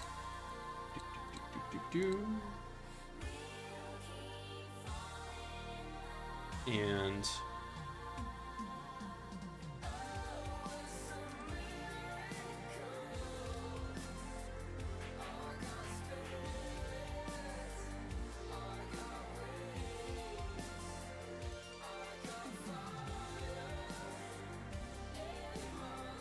fix up T-Mux here.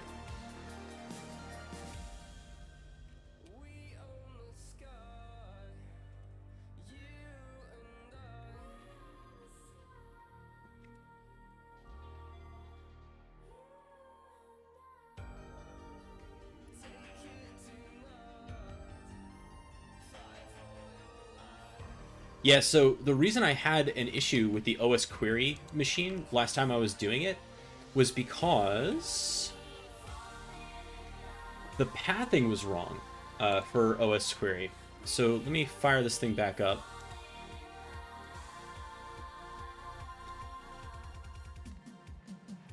Yeah, I ran into a problem here where I couldn't run.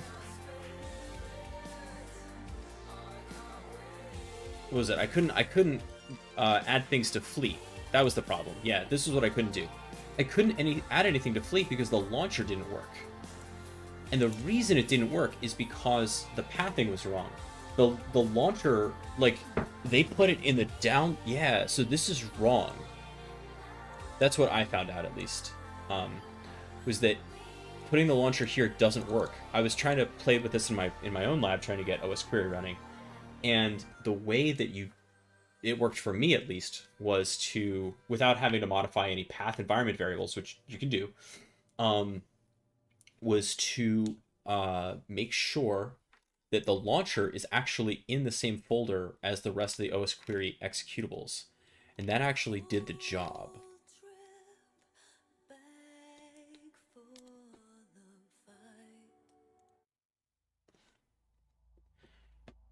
So let's fire this up and see how we can work with it here. OS query is a tool, just to catch everybody up. OS query is a tool to get system information from nodes on your network. It's one option in the ELK stack to get information from your system. In Security Onion, it's one of 3 options that come out of the box. You've got OS Query, you've got Waza, which I've come to use because I think it's just easier to configure. And then you have beats, right? Winlog beat or file beat. And those are what you can use to get data. That's the blessed Elasticsearch route. But OS Query is really, really powerful. It's cool to see how it works. But in order to really make it fly, you got to use this thing called Fleet. Now, Collide isn't the group using it anymore. If we go to this link on GitHub, it tells us that the repository has been archived. It doesn't exist. It's not maintained anymore. There is, however, something called Fleet DM. And this is what Security Onion now uses. And it's based on Collide Fleet. It's very, very similar. And in fact uses the same launcher. Because one of the things that you'll see if you go into the Collide Fleet is it tells you that the launcher is not being retired.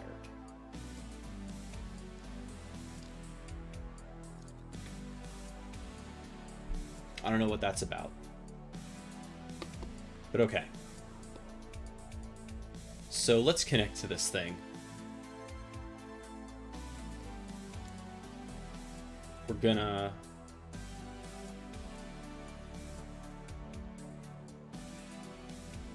I think I had to do this in Ramina. I don't think, if I remember correctly, our desktop didn't play.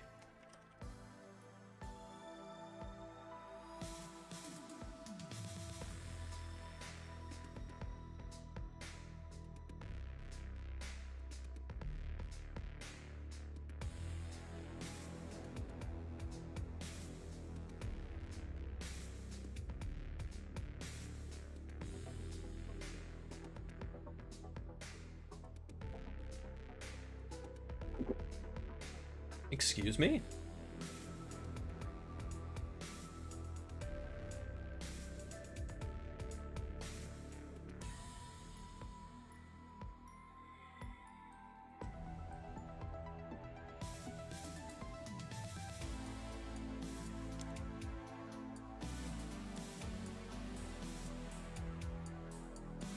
Sometimes these Windows machines take forever.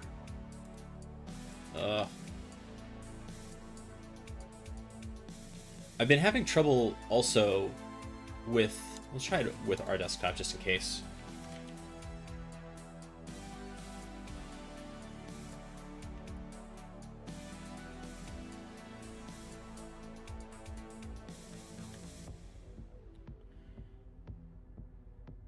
Huh.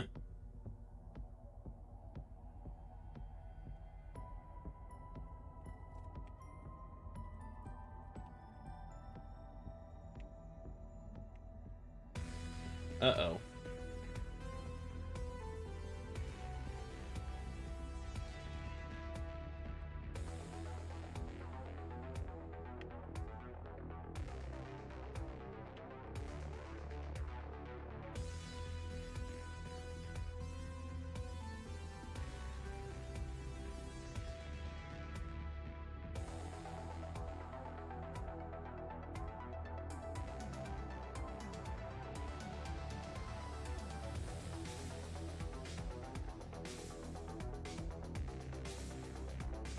Something went wrong here.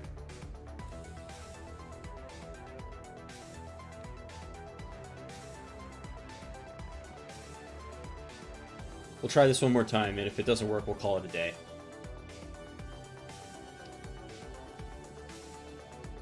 We completed our initial objective, which is alright.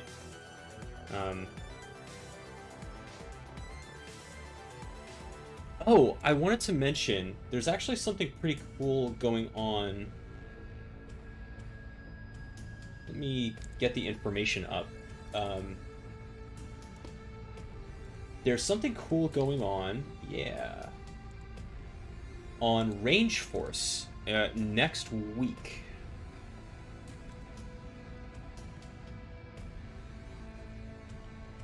Okay. The Range Force Community SOC Challenge is happening from May 14th to May 31st. And I don't know if you've ever played with Range Force. I've done a little bit of it.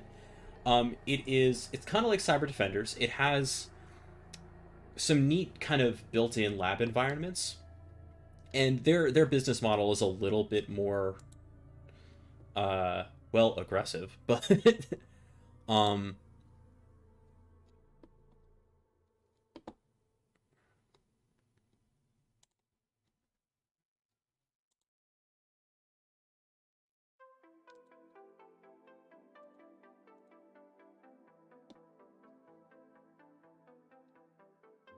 I've done a couple of their challenges, but if you look at their courses, they have some pretty cool stuff. Like if we go to the community core modules, they have stuff on, and this is free. I'm not paying any money for these, right?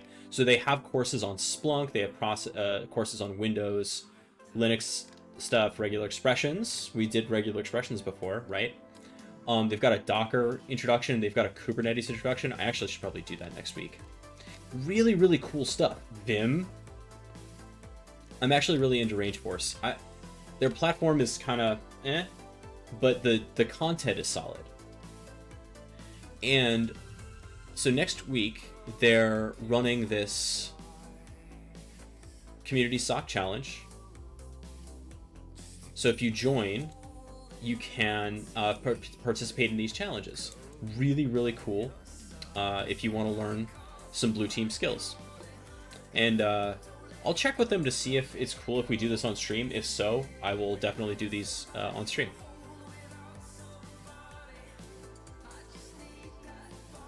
All right, come on.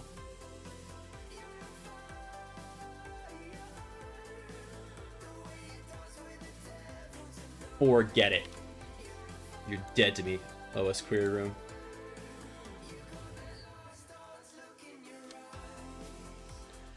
Well, got a little bit of time. Let's see if we can knock out one of these, just so I can show you Range Force. Let's see if we can do one of these.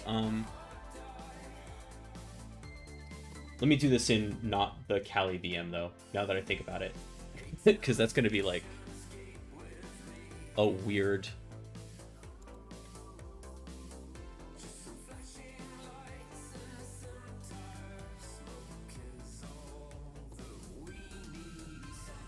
Let's close, you know, all of this phone stuff. I guess I can kill the ELK node too.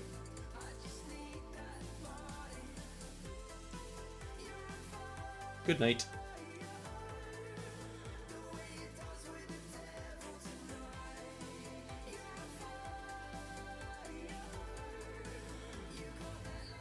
And just keep my system clean. Go away. All right, let's do a module in Range Force. Let's take a look. Community Edition highlights. I'm not using the Recorded Future Browser extension. I've used the Recorded Future Browser extension. It's a nightmare. All right. What do you think, chat? Don't make me do the 120 minutes one, but one of these 15 minutes, we'll try like a Docker or injection attacks or something like that. Some of these are long. Let's try the regular expressions one.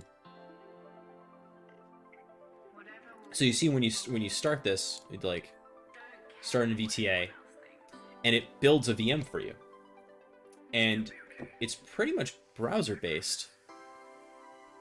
Billionaire Matt Madison has hired you to create the website for his latest idea. He wants to have a place where all the Matts could gather and exchange their thoughts and experiences. Okay. So this is, you can kind of see, it gives you some material. There's a feedback tab. And then, of course, regexer and regex 101, which we've used before. Okay. And then we have the challenges, right?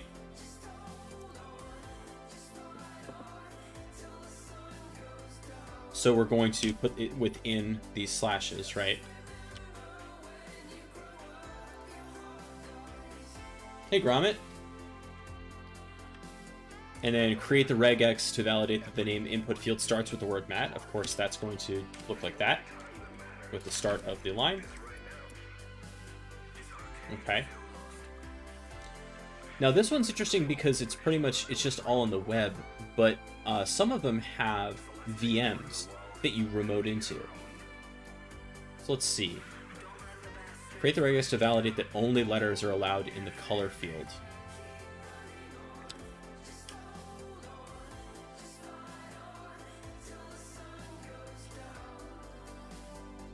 Should be like that. There's no fate but what we make for ourselves. We always have each other. Keep your head up, kid. Always fear regret more than failure. Stay true What? to yourself. That is still good in the world. Expect What are they looking for here? You know, the colors should include only letter. it wasn't worth it. The sun never sets on your dream. So to ensure that we don't invalidate users' capital letter validators at both upper and lowercase letters. Yeah.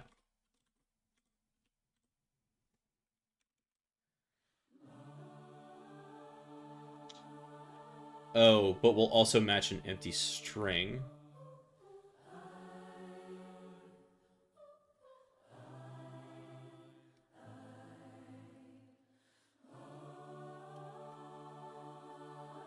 What do they want here?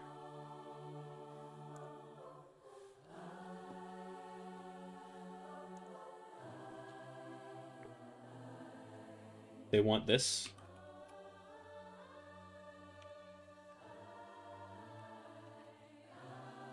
Yes, okay. So the field can be empty.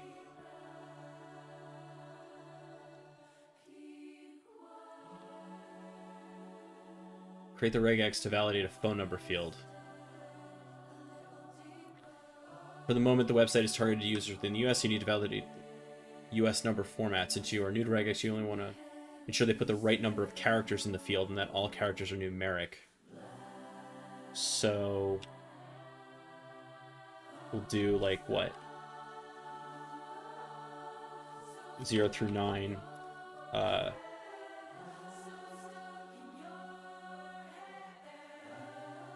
What are they looking for, though? Like that? They're looking for 3, 6, the 10-digit number. Then we're not going to do the country code.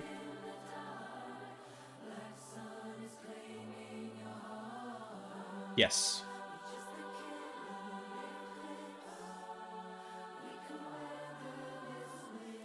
And then username. Every mat is different, and your client wants to make sure each user can express their individuality. So the client wants them to be able to create usernames containing between 3 and 10 characters, including upper and lower case letters and numbers. So AZ, 0 through 9, and between 3 and 10.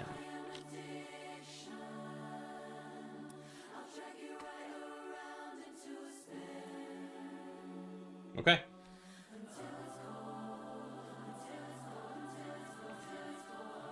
Yeah, it was pretty good. I don't think it was everything you need to know about regular expressions, but it's a fun little challenge. And then end. That's how Range Force works. So, pretty fun, worth checking out, especially the stuff on like Docker and Kubernetes. Because especially Kubernetes, it's hard to find like good intro stuff that's free. This one isn't bad. Actually, let's see if we can fire this up, because I want to see the... I won't finish it. Ah, yes. The obvious Amazon data centers. I want you to see what the virtual machine version of this looks like, rather than just the web content. Yeah, there we go.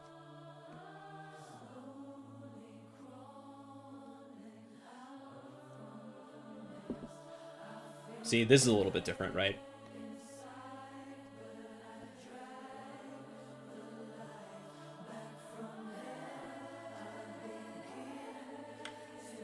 By the way, if you're liking the music and you don't know who this is the band Gunship, and they rule. Fantastic synth band. So they're going to ask for access to the clipboard. I'm going to give it to them. And look at this Ubuntu Mate situation we have going on here. It's been a long time since I've used the Mate desktop environment. It's okay, it's Ubuntu 18.04. But you can see, like, I'm like remoted into this virtual environment. It's kind of neat, right? And if there are multiple machines, you'll have a switch to over here. So they want us to install the microcades package. Snap install microcades.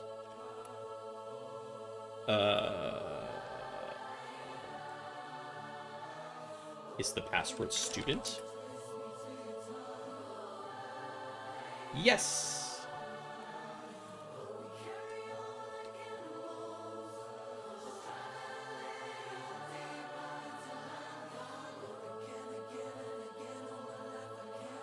Snaps are a cool technology.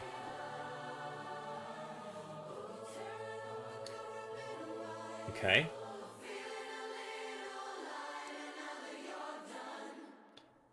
Oh, looks like this is old. It says, note in March 2020, Kubernetes 1.18 came out and kubectl run syntax and functionality changed. Now kubectl run no longer creates deployments, jobs, cron job services, it only creates pods.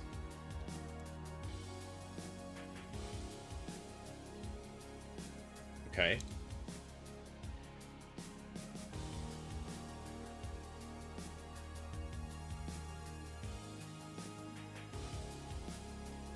Ah, I see.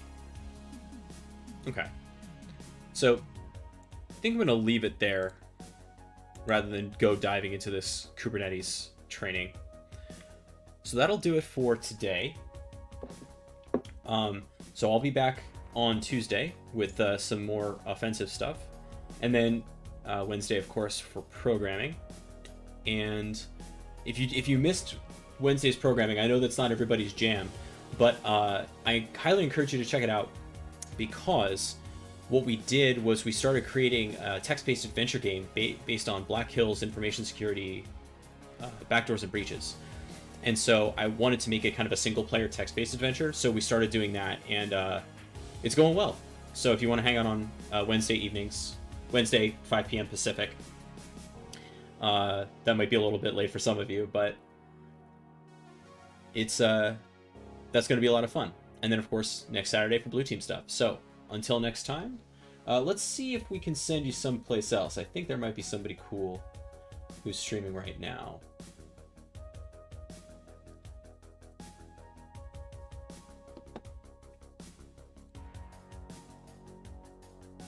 Evidently not. So, until next time, be good to yourselves, be good to each other, and... Oh, sorry for the echo. And I'll see you next time. Take care, everybody.